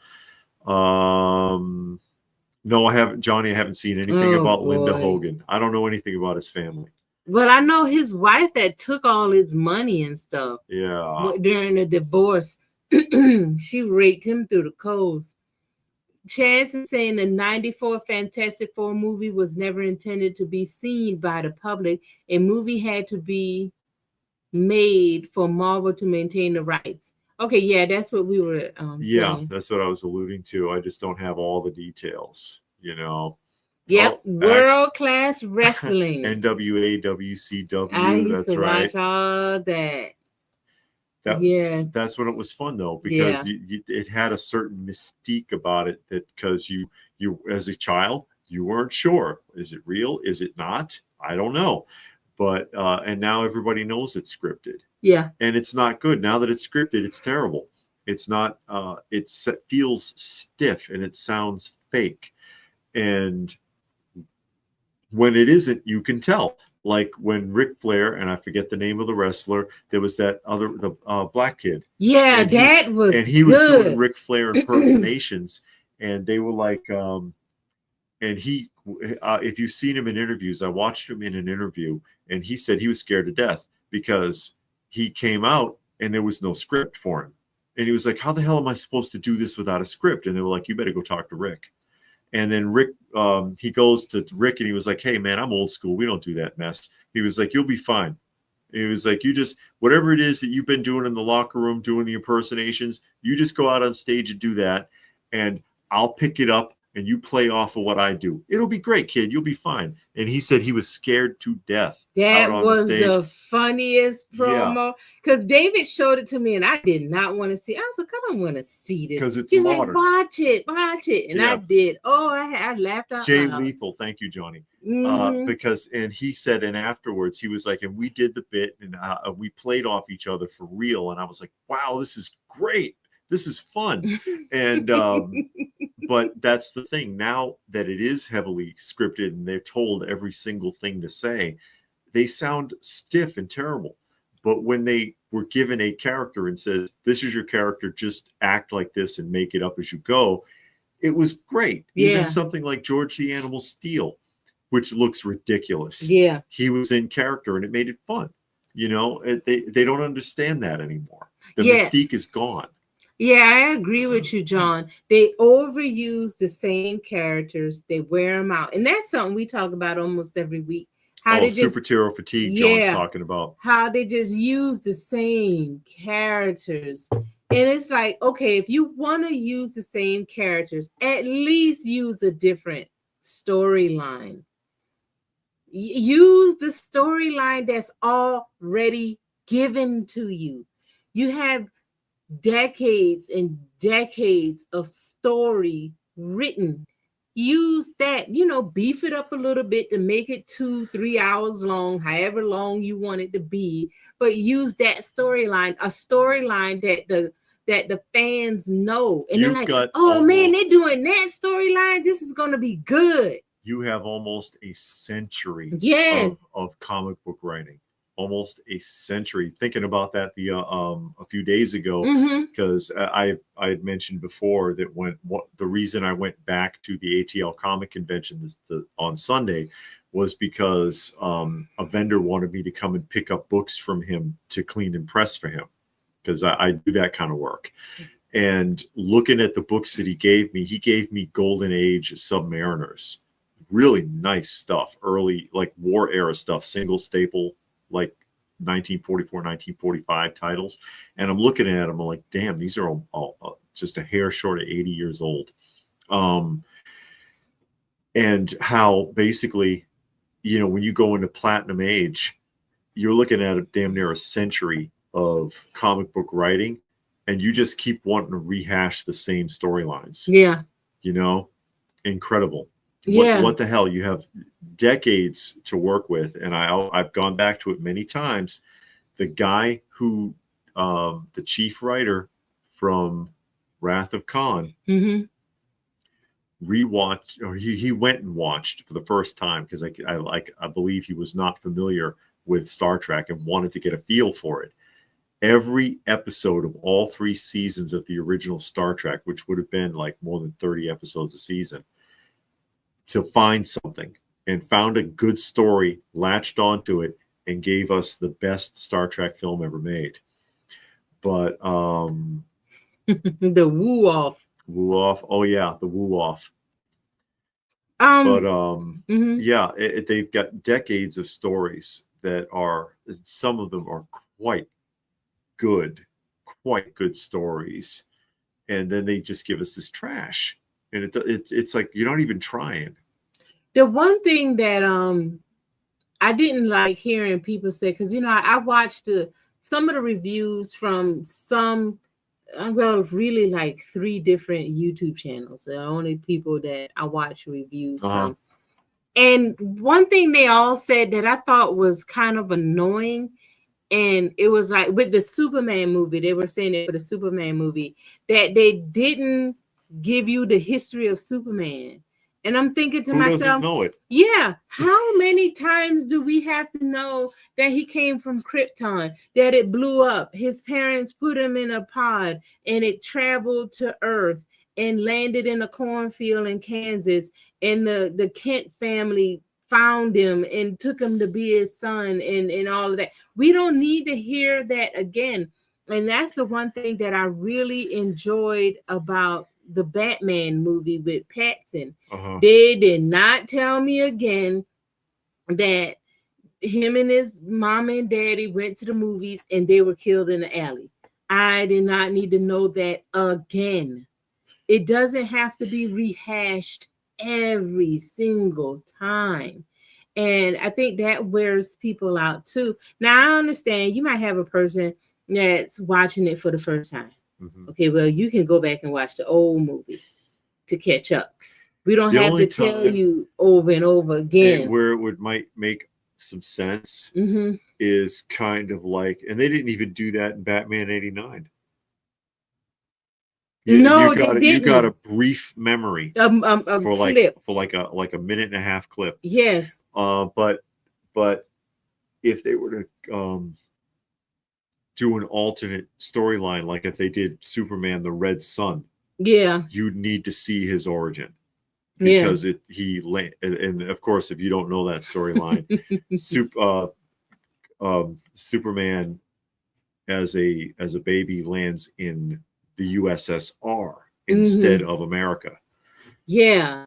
And then, if you need to know what happened with Superman, you watch the 78 Superman, little naked boy coming up out the thing, showing all his business. Yeah, that's what you watch. You don't need to retell these people's story every time you make a movie. And I was surprised that a couple of the channels was saying that they didn't give us an origin of Superman. Who they don't just know want that? Something to complain about. Yeah, they did. They wanted something to complain about. I mean, I'm sure there's more important things in that movie that you could whine about if you had a problem with it. having again not seen the film, so I don't know if it's I don't know if I would think it's good or not. But the only thing that I've seen from the trailers that I know I would definitely not like is it's way too CGI heavy. That bothers me. I'm like, I really hate that, because no matter how good it is, your eye can still discern it. You can it feels animated from the commercials. And the other thing I didn't like was I didn't like the selection for Lex Luthor. Oh, it didn't feel like Lex Luthor from what I saw. Well, you just went by the look of the guy. You got to hear. I heard his voice. I heard his. You can hear his voice in the trailers. Oh, like, okay. The look and the sound. Just because you shaved his head, it's not Lex Luthor. Any more than the one from Justice League was Lex Luthor, the neurotic kid with the long hair, and I'm like, what the hell is this? It didn't feel right. I don't like that. Lex Luthor is a brazen, masculine character, like what you saw from Gene Hackman. Gene Hackman, not a tough guy, but he had that Lex attitude. He knew what he was doing in the film. And I just don't feel that from this one, Yeah, Action Joe, I agree with that. For Batman, when he gets like angry or looking all depressed, to show flashbacks of what happened to him in the alley with his parents, that would work fine. Just little flashbacks, or he finally goes to sleep and he has nightmares, and that'll help explain why he don't sleep a lot, because Alfred is always getting on him about you don't sleep enough and blah blah blah, and then you show him sleeping and then he have nightmares, and you're like, okay. So then he go downstairs and go to his gym and work out. That makes sense. Okay, that's all you need. You're like, oh, okay, this dude got some issues. His parents got killed in the alley. That's enough. And he witnessed it, and it's hard on him. Yeah, that's enough right there. You don't need to go and tell the whole story all over again. We know what happened. They didn't even tell us the story in 66 Batman. That's right. You never know. You don't know what the hell's going on. You don't know where Dick Grayson came from either. He was there. His youthful ward at the stately Wayne Manor. And that's funny how they emphasize that too. Aren't you Bruce Wayne from Wayne Manor? Well, that would be stately Wayne Manor. Okay, thank you.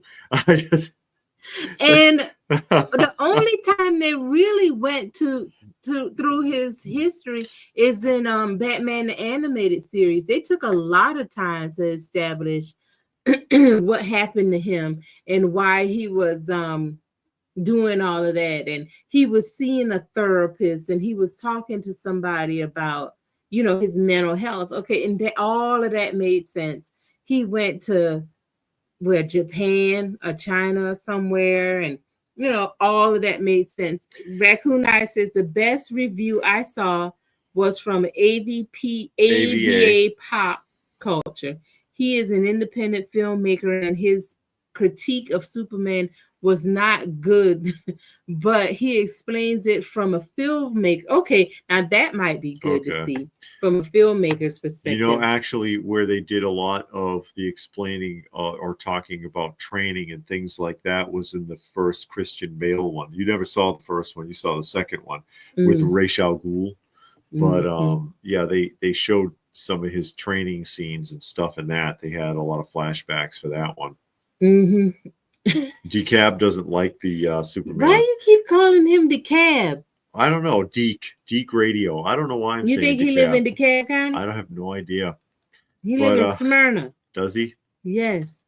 And he's not a Snyder bro. Is there such a thing? What? As a Snyder bro. I don't even know what that means. Because Snyder is the one of the directors. Batman 89, that flashback Keaton had in the cave is what made him realize who the Joker really was. Yeah, he had a flashback. You want to dance with the devil in the pale moonlight? That was the line that did it. You want to dance with the devil by the pale moonlight? What was that?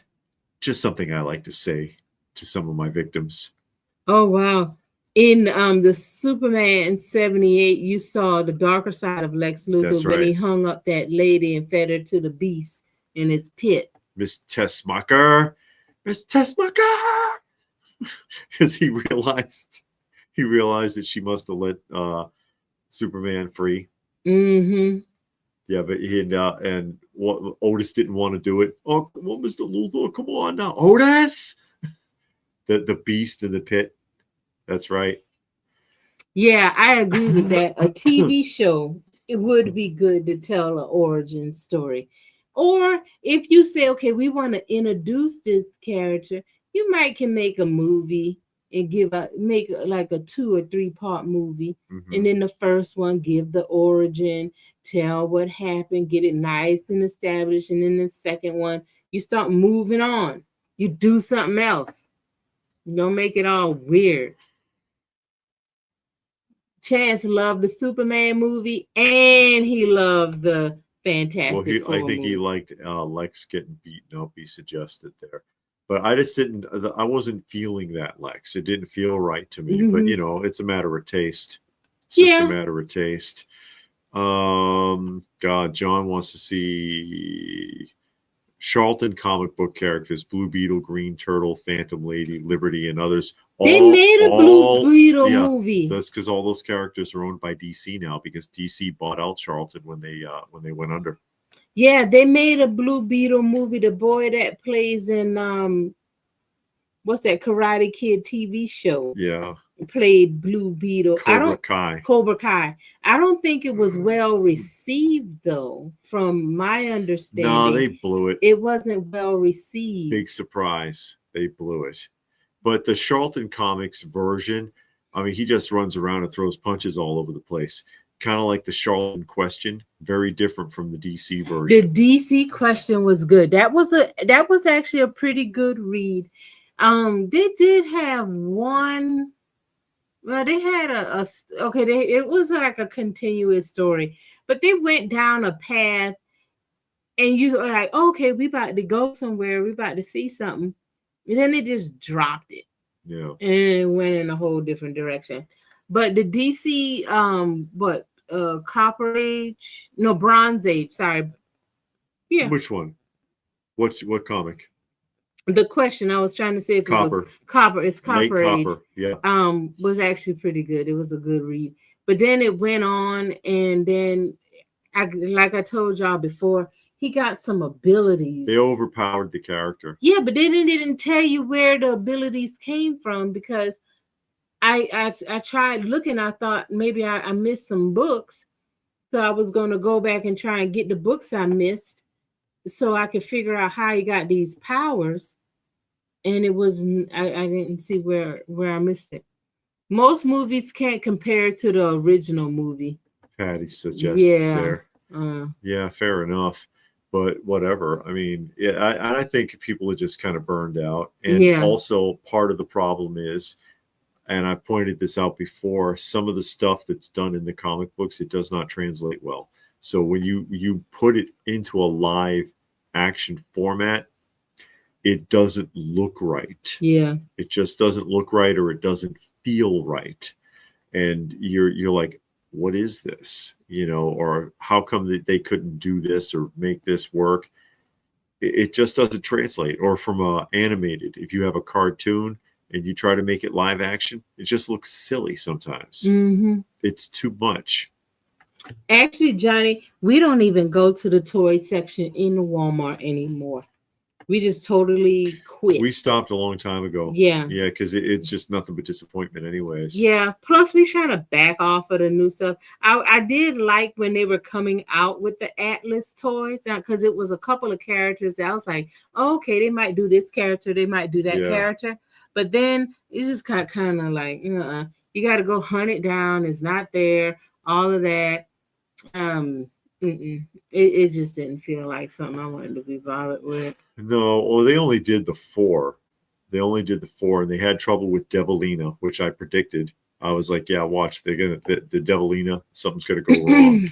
And yeah, sure enough, something went wrong, and they had to people's pre-orders got held up or canceled, and they had to redo it. It got weird with Devilina for some reason, but I figured it would, because I thought that would be the one that everybody would be most interested in, even though with all of the other characters you got a reprint of the #1 first issue comic, and Devilina for some reason you got issue 3. Oh, okay. Saturday Morning says in the new Superman movie, Phantom Lady is hanging on the Hall of Justice. Okay. In the on the Wall of Heroes. Okay. Yeah. But yeah, I think people just take a break, take a couple of years off, give people a chance, let them breathe. That's what David is saying. Yeah, we need a permanent break. But I don't know about permanent, but yeah, some years. Tired of watching these characters with ridiculous powers. At least the bionic man and woman had super strength, etc., but they still were vulnerable. I agree. Yeah, because you got people like Superman who can beat anything, and you're like, why you don't just tear up and just, put an end to it? And he holds back. Yeah, wow. Sven says, how about the first ever Punisher movie? Oh yeah, with Dolph Lundgren. And he wouldn't wear the skull, so he dyed his hair super jet black. And I mean, he gave a good performance, but he wouldn't wear the skull shirt.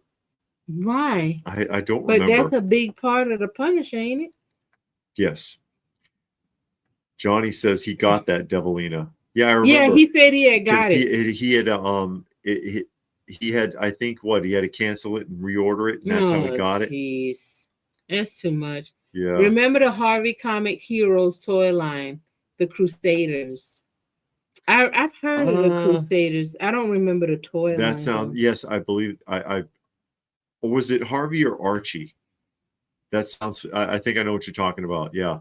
Was it Harvey Comics or Archie Comics? I thought those were Archie Comics. Hey, Chance, you still in here? Chance. LJ. LJ hey, we haven't seen LJ in a while. How are you, LJ? Oh, he loves the They Live poster. Yeah. Yes. I got that poster from Mondo a couple of years ago. Yeah, it's like one of those silk posters. Those silk prints. It's nice. The silk prints are really nice. It makes you not want the paper. If you get a silk print and you feel it and you see it, you don't want the paper print anymore.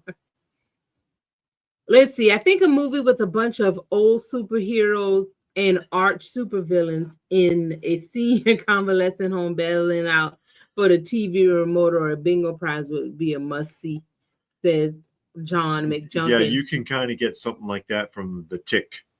If you watch the original Fox Network Tick show, and they had oh God, what was his name? There was a supervillain called like the Terror or something like that. I'm trying to remember.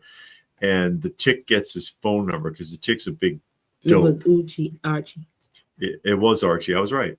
It was he calls him because he knows he's a supervillain to try to call him out. The guy's on the phone like, leave me alone. I'm 106. I'm done. I don't do this anymore. Leave me alone. And the Tick kept goading him. And then he came out of retirement to get even with the Tick. Something like that. The Tick was pretty funny for such a short-lived show. Mondo is still around, LJ. They still do. But he means that. I think he means Funko bought him out. Oh yeah. I don't think they do posters and records anymore. They do. Though. Oh, they do? Yeah, they do. They still do the posters and records. They you never don't stop. See it. They do actually more than they used to. They've increased their output. Oh, I haven't seen the posters they've done. Then. Yeah, but they're making more and more. Just like with the action figures, they're cranking out more stuff than Funko is destroying them because that's the Funko influence. Yeah, because now before they were pushing out product like a few a year. Now they're putting out it's constant. Yeah, like every month they put out like about 4 to 5 figures a month.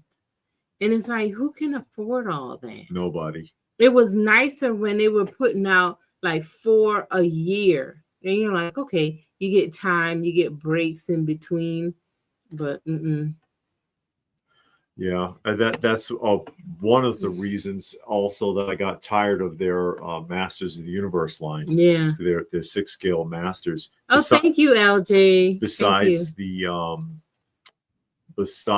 the quality control issues, was just the sheer volume. You went from making 2 or 3 a year to making like practically 10 or 12 of them. It's too much. What? LJ says, I am now stuck with over 2,000 Funko items. I just need to sell it all and all my collection and buy a house. Oh, no. Oh, my God. You got 2,000. Jeez. That's almost as much as you. That's way more than I got. Not almost as much. You bought another one. No, I do. She does have a bunch. Yeah, I don't have 1,000. Yeah. But LJ got 2,000. I don't know wow. where you're going to display them. I don't know either. Yeah, I don't know where you're going to display them. I guess Chance took off. Oh, well. Well, I didn't see him. That's all right. That's all right. Johnny wants to know if her name was spoken in the film, Miss Tessmacher, because Miss Tessmacher, I think, has a cameo in this. They were suggesting. Oh, okay. Miss Tessmacher. Their dynamic cracked me up, especially with Otis. Do you want to see a long arm, Otis? Do you want to see a really long arm? Oh no, Mr. Luthor. They were hilarious together. Well, all of the action figures, it seems like. Because he's talking about the community, talking about McFarlane stuff there. It's too much. That's what I was talking about earlier. There's so much being cranked out that it's overwhelming even to people who want it. You know, even people who are interested in that stuff. And again, that's why, I mean, we do the weekly roundup every week, but I look at this stuff and I appreciate it, but I'm like, I'm not buying this stuff. I'm not doing it anymore. I used to get a piece here and a piece there and I do a review and stuff, but I don't even want it anymore. Yeah. It's too much. I agree with you, LJ. Yeah. I stopped big time. Now, if something absolutely comes out, like they had what is it? Lamb chops came out. Oh yeah, lamb chops play along. It's certain characters, if they come out, I'll buy it. But I stopped with that because it's just too much. And you know, I would rather put my money somewhere else.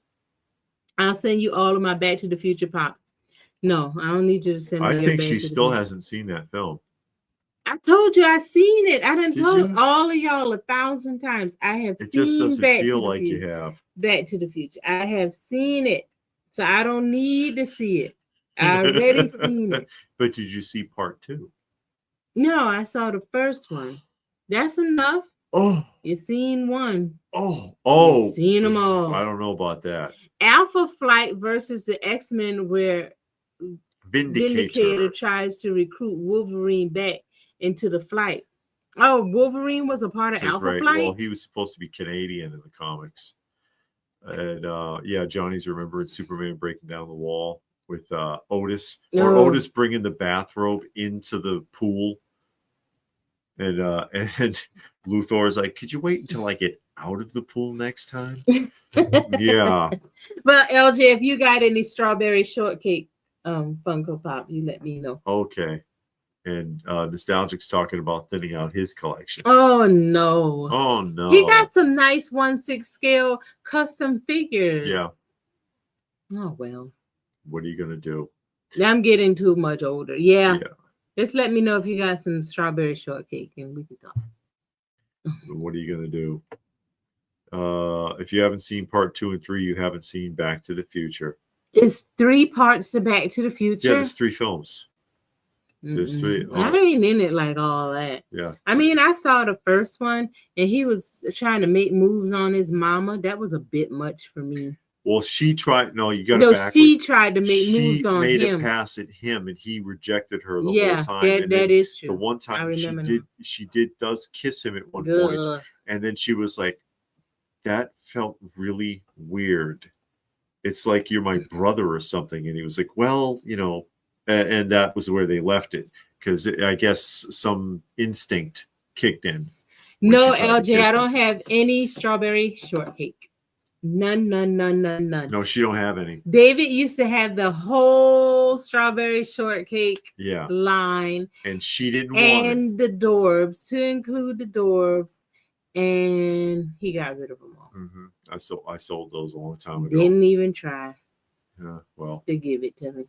Whatever. I'd have gave him $2-3 for it. Oh, please. You see how he do me? See how she does me? See how I get thrown under the bus here? No, I'm messing around. No, he did offer it to me, and I didn't want it. She wasn't thinking about it at the time. But, you know, it happens. Yeah. It happens. Oh, there you go. Like kissing my brother. Like you've kissed your brother before, just asking. Yeah, okay, Johnny. Ew. But a classic 80s movie, though. Yeah. Classic 80s movie. Lady Lovely Locks, Popples, or Lady Lovely Locks? Saturday Morning wants to know. She has original Kenner strawberry shortcake. She has original Rainbow Bright. And she has original Kenner Care Bear action figures, the 3 3/4 inch action figures, not the plush animals.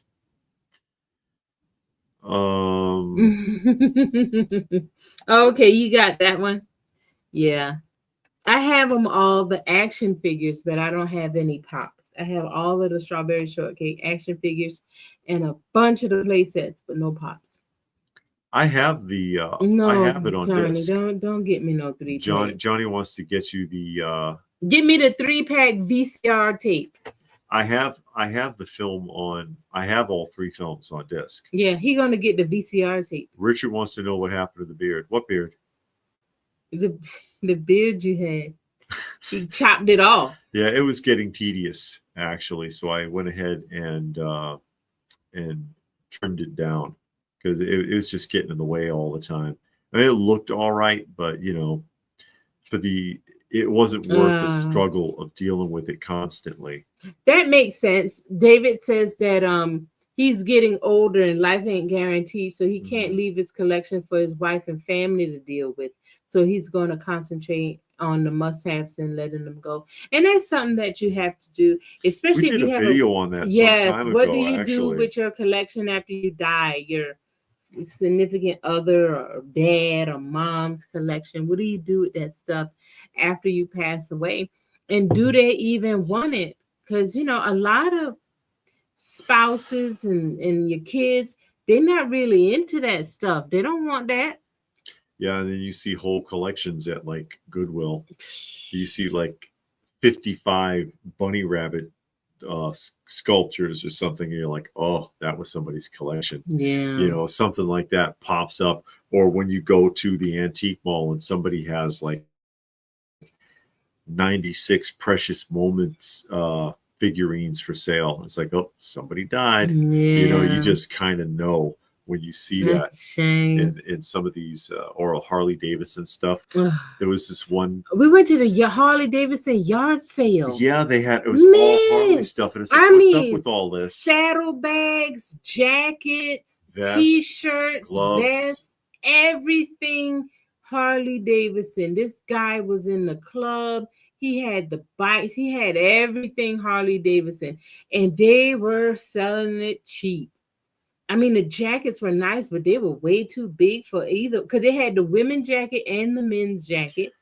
And the woman jacket was too small for me, and the men's jacket was too big for him. Yeah.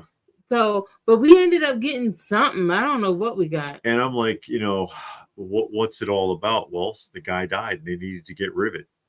I mean, I mean, do you? Yeah. What? You can't be mad at him because you can't just hold on to it. Yeah. I mean, you ain't going to do nothing with it.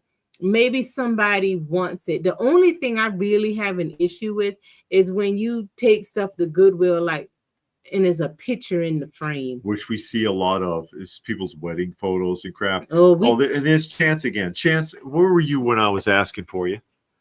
We were at the Value Village the other day, and the wedding photo was on the shelf to be sold. The people at the altar, the picture in the background. Yeah. No, they were praying. And I'm just like, you could at least take the picture out the frame. Oh, it will be a long time before I get off my collection, says K Muni. I don't know. No one in top Saturday morning says, well, you know, I didn't want to get that far. But what are you gonna do? And then Nostalgic talking about Jamie Lee Curtis and Murder, She Wrote. Oh, they're bringing that back? Yeah, and she's another freaky... Is she gonna be the lady, the main lady in Murder, She Wrote? And also Jamie Lee Curtis doing another Freaky Friday. And I'm like, the original one from the 60s wasn't good. But what are you gonna do? But didn't they do one in the 90s? I don't know. No. I don't remember. Another Murder, She Wrote. Murder, She Wrote. But yeah, there. Let's see, does that look more stately? Yeah. I can't believe they're doing another Murder. Because Chance, I wanted to show you something, but I don't know if you're there or not because you keep popping in. Yeah, he says he's here. He's right there. He said, "Oh wow." I don't know what "oh wow" means. He could be talking about anything. But yeah, we see that all the time. People's photographs. And you know, it's personal photographs, and nobody bothered to take them out. Yeah, see, he said he's here. No Dirty Dancing. They made a part 2 to Dirty Dancing. Oh, a horror movie where David are kidnapped. Oh, sorry, he collect animals. Oh boy, you got 5 dogs, 8 cats, 3 dogs, and 1 of the cats. Thanks to the powers. Oh man, I would like to have a dog, but our cats won't allow it. Chance, you recognize this, Chance? You want to talk about rare comic books? 70s FBN. Oh, Nostalgic talking about the photo frame. And it's the reason it's so rare is because even the cover is newspaper print. Oh wow. The entire book is newspaper print. Oh, Nostalgic has this one. Okay. Non-slick cover. Yeah, it's printed. And I'm gonna send you a message on Facebook Marketplace, don't you? Oh yeah. Yeah, second buys. But that's just classic. That's a tough one. Richard says the Space Giants is Ambassador Magma something another. I don't know what that says. Oh no, you can't read it? No, the classic comic art. Magmatashi. Mm-hmm. And he loves the photos, Nostalgic says, on the inside of the comic. No, okay. Well, Chance is a fan of the Space Giants, and he puts Space Giants up on his channel. No, I ain't buying no Back to the Future Pops. Did they make Back to the Future Pops? Yes. I'm sure they did. Yeah. Oh, I saw a Back to the Future thing today, and I picked it up, and I told David I should buy it and give it to you. But it was broken. Yeah, it was one of those lenticular things, but it was twisted. Yeah, it was messed up. Yeah, it was all messed up. But I picked it up. I said, I can send this to Johnny, but it was all twisted up, so I had to put it back. Well, what are you gonna do? But yeah, that's one of the books that I had worked on was that Space Giants one. But yeah, you don't see that too often. And you know, straight newspaper, so you have to be careful cleaning and pressing it, of course. As well, with any of them, you have to be careful. The older books, I think, are easier. Okay. Modern books, because they have that it's not really paper anymore. They use that vinyl that they use in magazine, so it's magazine style paper, and oh wow, it's not press friendly, so you have to be really careful. You have to turn the heat way down, and there's a lot that needs to be done in order to even try to press it with a modern magazine. as opposed to a vintage book. Saturday Morning said, in fact, Back to the Future is the Funko Pop video game with He-Man, Knight Rider, Xena, and Battlestar Galactica. I didn't know they had a video game. Yeah, I didn't know any of that. Yeah, I don't pay attention to any of the modern stuff. No. So I didn't know that Funko was doing all that. I know they had done a couple of comics where all the characters look like Pops instead of like the traditional superheroes, which is kind of goofy.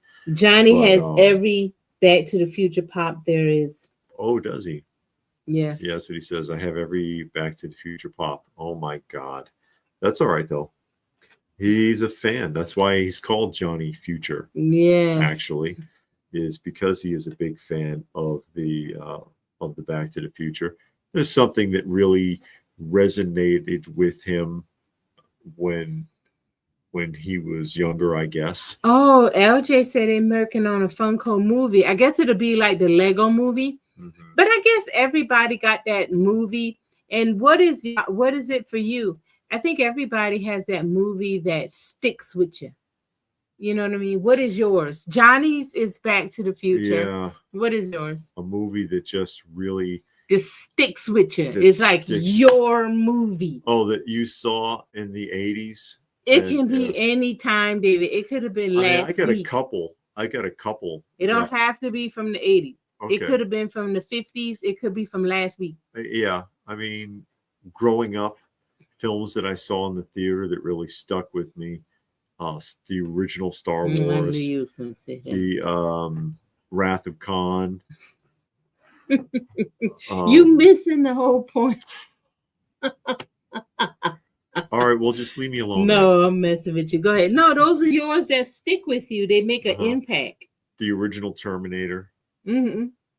The films that I could always go back to or that I could talk about. RoboCop. I saw RoboCop in the theater. It's like, holy crap! Oh, okay. Yeah, there's some great stuff from that time period. I don't know if there's anything that like it's my go-to where I'm fully centered around it. You know what I mean? Yeah. Where I can only just do that. Like the one guy we saw, he only collects Superman. We saw a video last night, a YouTube video. The guy only has Superman, but he has like props. He got like outfits. Yeah, he has Gene Hackman's clothes from the first Superman film and stuff like that. It's like, holy crap, dude. Oh, yeah. But I mean, his collection looks really good, but it's all Superman. Yeah. And he has like the wooden Superman doll from when you said that came out, like the 30s? Yeah, it's from the 30s from Ideal. It's like an action figure, but it's made of wood. Saturday morning's go-to is Return of the Jedi, Gremlin as a kid, later Spirited Away. Mondo has 2 lines now delayed. John, I ordered that John Nada. It's not coming out. Yeah. So I don't know where that's at. Small Soldiers, says Frank and Frog. I haven't seen, I never saw that. Okay. Funko just lost a lawsuit. Yeah, I heard about that. Yeah, we did a video talking about that because they had to, well, they didn't lose the lawsuit, they settled out of court. If I remember correctly, they settled out of court to avoid additional legal fees. But they changed presidents or no CEOs.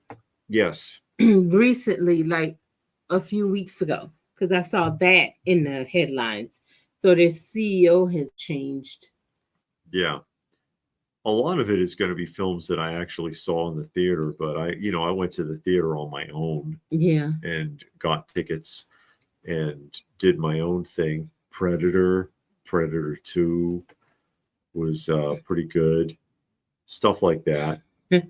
Yes, that's Mario. That's my ringtone for notifications. Yes. Mario Brothers, classic Nintendo. Yeah.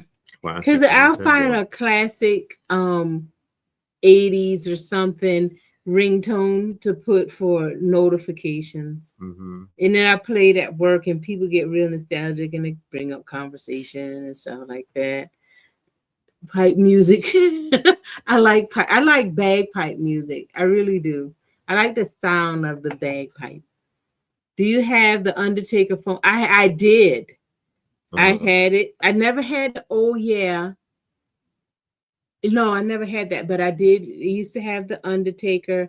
I had Soundwave. I had Optimus Prime. I've had a lot. I change them up every so often after everybody gets it. And I got one guy, he'll hear it and then he'll keep on doing that sound all day long because he gets mad because it gets stuck in his head and he can't get out the Mario sound. He can't get it out of his head, so it sticks with him all day. Yeah. Any thoughts on Stephen Colbert? Oh, yeah, he got fired. Well, we talked about that last week, I think. He wasn't fired. He they just told him they're not going to renew the contract. So he's got a year to go. I mean, it's not, the contract actually expires next May. So it's almost a year. And so they just like, now we're not going to renew the show, even not just you, the show, because it hemorrhages money. They lost $40 million in the last cycle. And then like, now we don't have the advertisers. We're not making any money. We can't keep it up. But it's one of those shows that I think we did a show. We didn't talk about that show, but late night shows were mentioned. Yeah. Last year, we did a video on that. Shows that have been on the air too long that should have been retired a long time ago. And pretty much all of those late night shows should be on that list. Yeah. They've all been on much too long. They're no longer relevant. People aren't watching them.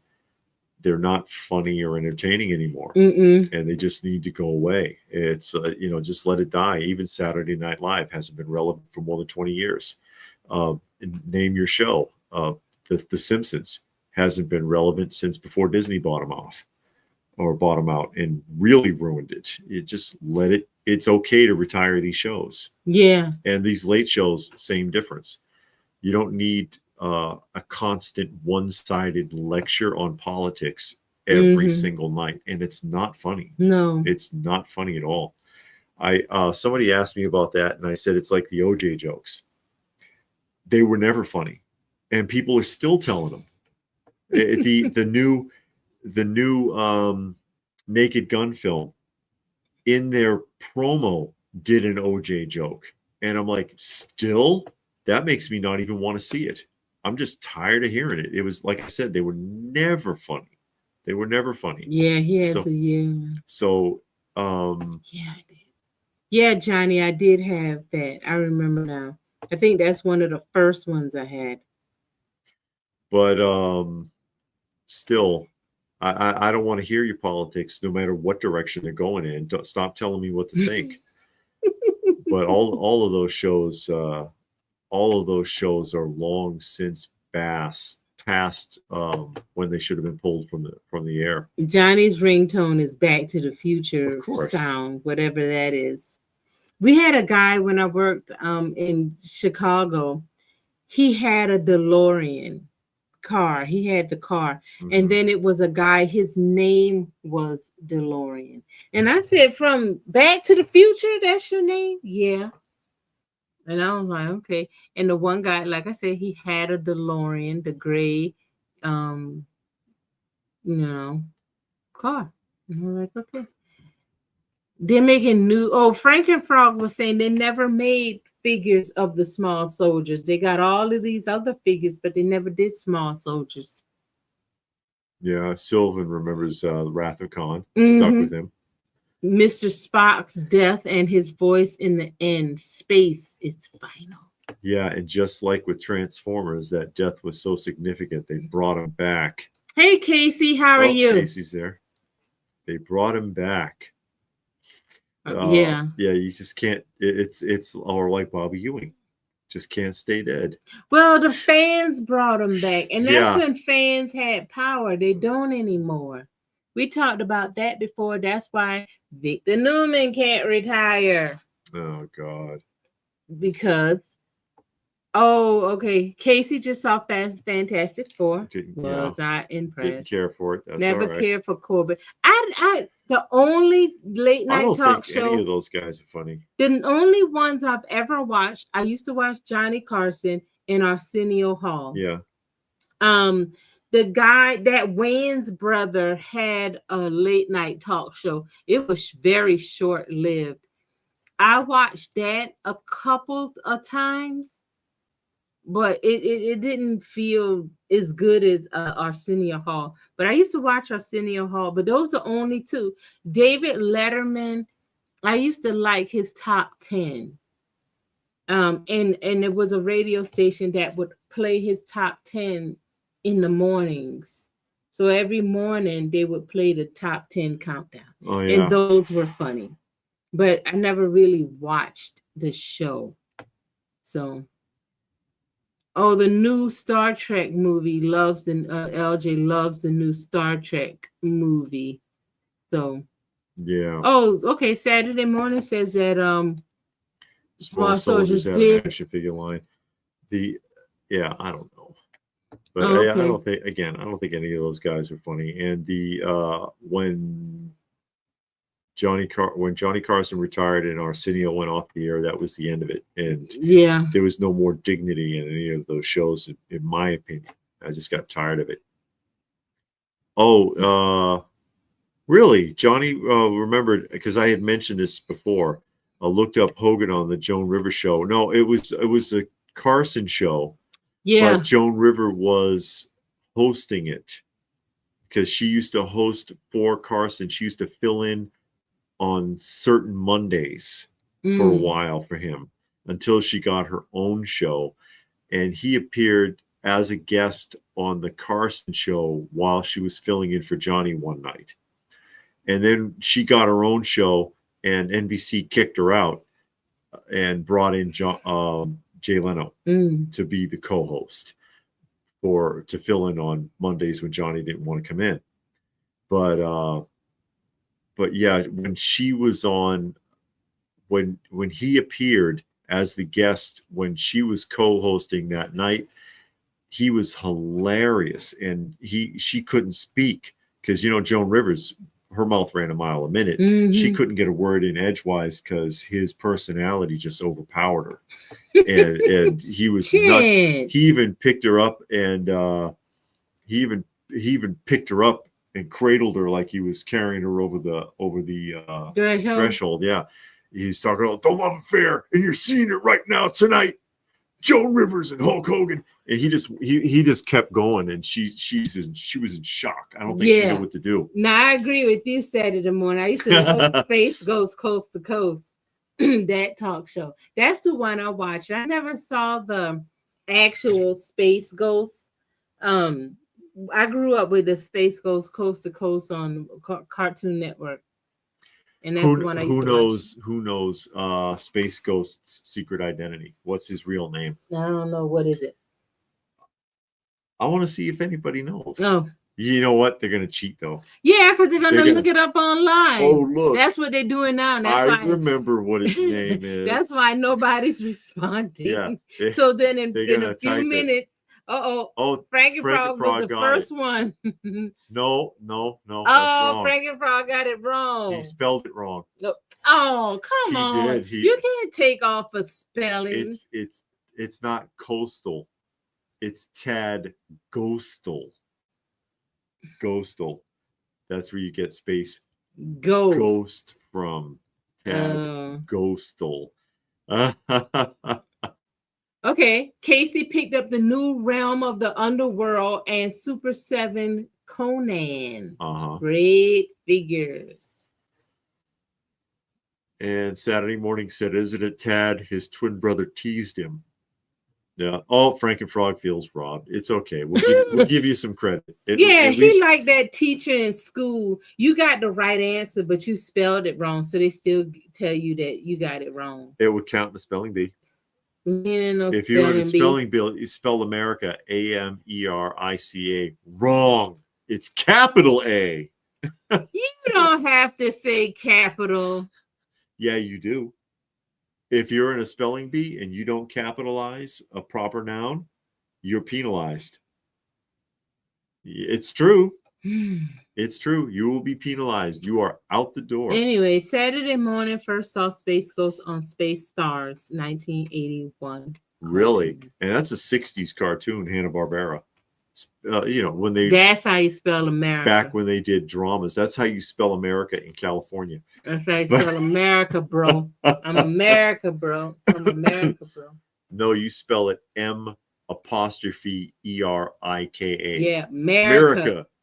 America. You American? Yeah.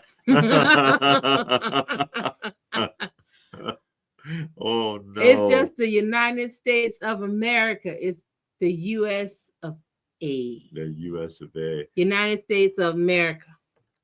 You got to merge it all together. Oh God, I always forget the name of that movie where they did Supermarionation, and it was like America Team World Police. And he would say they had the theme song, America F yeah. You just making stuff up. I'm not making it now. up. So, but Team America, thank you. Nostalgic Pod Blast remembers the film. And they would call America, America.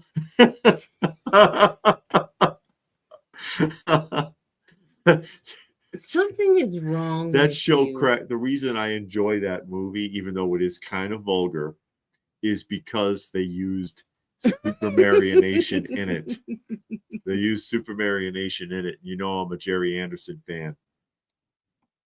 Frankenfrog said his spelling has socially isolated him. That's all right, Frankenfrog. Again. It's okay. It'll be all right. Yeah, that's right. There was a Team America in Marvel Comics as well. I think I have a couple of those comics because they had some PSA covers. Oh, yeah. I think so. Yeah, well, yeah, they would be very patriotic covers. It would look actually like something from Ideal's Evel Knievel. So, which is probably what they were going for. Ideal's Evel Knievel there. I have to take the crown off. Taking the crown off because it's getting late, folks. It's getting late. I'm going to pass. They're going to pass the crown. You're going to pass the crown. Yeah, you can put some money in it. That's right. They pass it. I'd have to have a really long arm since the majority of our audience is spread out all across the country. All across the world. Well, that's true because we do have people that watch from other countries. We do have people. And I was telling Chance, actually, again, that's Nostalgic Pod Blast, earlier, at the Peddler's Antique Mall, there is a store that has opened up in the back of the mall. It's a big outlet. And in this outlet, it's all screen used and television show old. Hey, Edwin. Hey, Edwin. Ooh, 10:30 tonight. Really? And it's all, it's not anything that fancy like Strom Thurmond's and Gerald Ford's college degrees were in frames there that were props from some movie. And then they had that they were selling for nothing. They had binders from like the CIA and other government entities, and I opened it up. It's all blank sheets of paper. Yeah, it was like super thick binders like this. A Central Intelligence Agency, top secret, and then you open it, it's nothing in there. I'm not putting no crown on my head and mess up my hair. No, that's all right. She's got those nice braids, but nope. Maybe when I take my braids out, I'll put it on. It's really interesting to see the stuff see some of the stuff that's in there, and some of it's still usable stuff. So I mean, you could buy it and take it home and use it. You can't tell what film it's from anyways. Yeah. But they do have a few pieces that are highlighted that you know what it is. Like they have the pictures from the Empire State Building from Spider-Man Homecoming are hanging in there that are for sale, actually. So yeah, it's just an interesting place to rummage through and look and see, and maybe there's something there you can use, or maybe there's something you might recognize that you want to keep. They sell it really cheap just to get rid of it. Yeah, I've seen the Human Fly comic book. Yeah, he was a real person. I've seen that comic book at shows. The Human Fly. But Saturday Morning said Marvel did a US 1 comic, also crossed over with G.I. Joe, and US 1 was in issue 1 of Marvel's Transformers in a cameo. Johnny wants me to get a purple crown. I saw there was an interesting tricorn hat that was there today. I didn't get it, though. I was thinking about it. It was a good quality piece. the way that it was designed. But yeah. Oh, raced. There's not a racing going on. You can't beat Ghost Rider in a motorcycle race. Oh, yeah, you don't think so? I wouldn't think so. I wouldn't think so. I'm waiting to see if they have a nice cape or a sash that can go with this crown. And then I'll wear that to the convention as well. Mm-hmm. But anyway. You can get your name put on the back. Oh, can I? David Eon, the King of Toys. King of Toys. Toy King. Toy King. Oh, sure. David I guess. I mean, there's already a King of Cartoons, so there may as well be a King of Toys. Anyways, it's well past the 2-hour mark, so we'll go ahead and sign off. Again, thank you, everybody, for joining us here today. Again, special thanks particularly to Pastor Rick and to Johnny for making donations to the Feline Fund, helping us with our shelter cats. All the help we can get where they're concerned, always, always appreciated.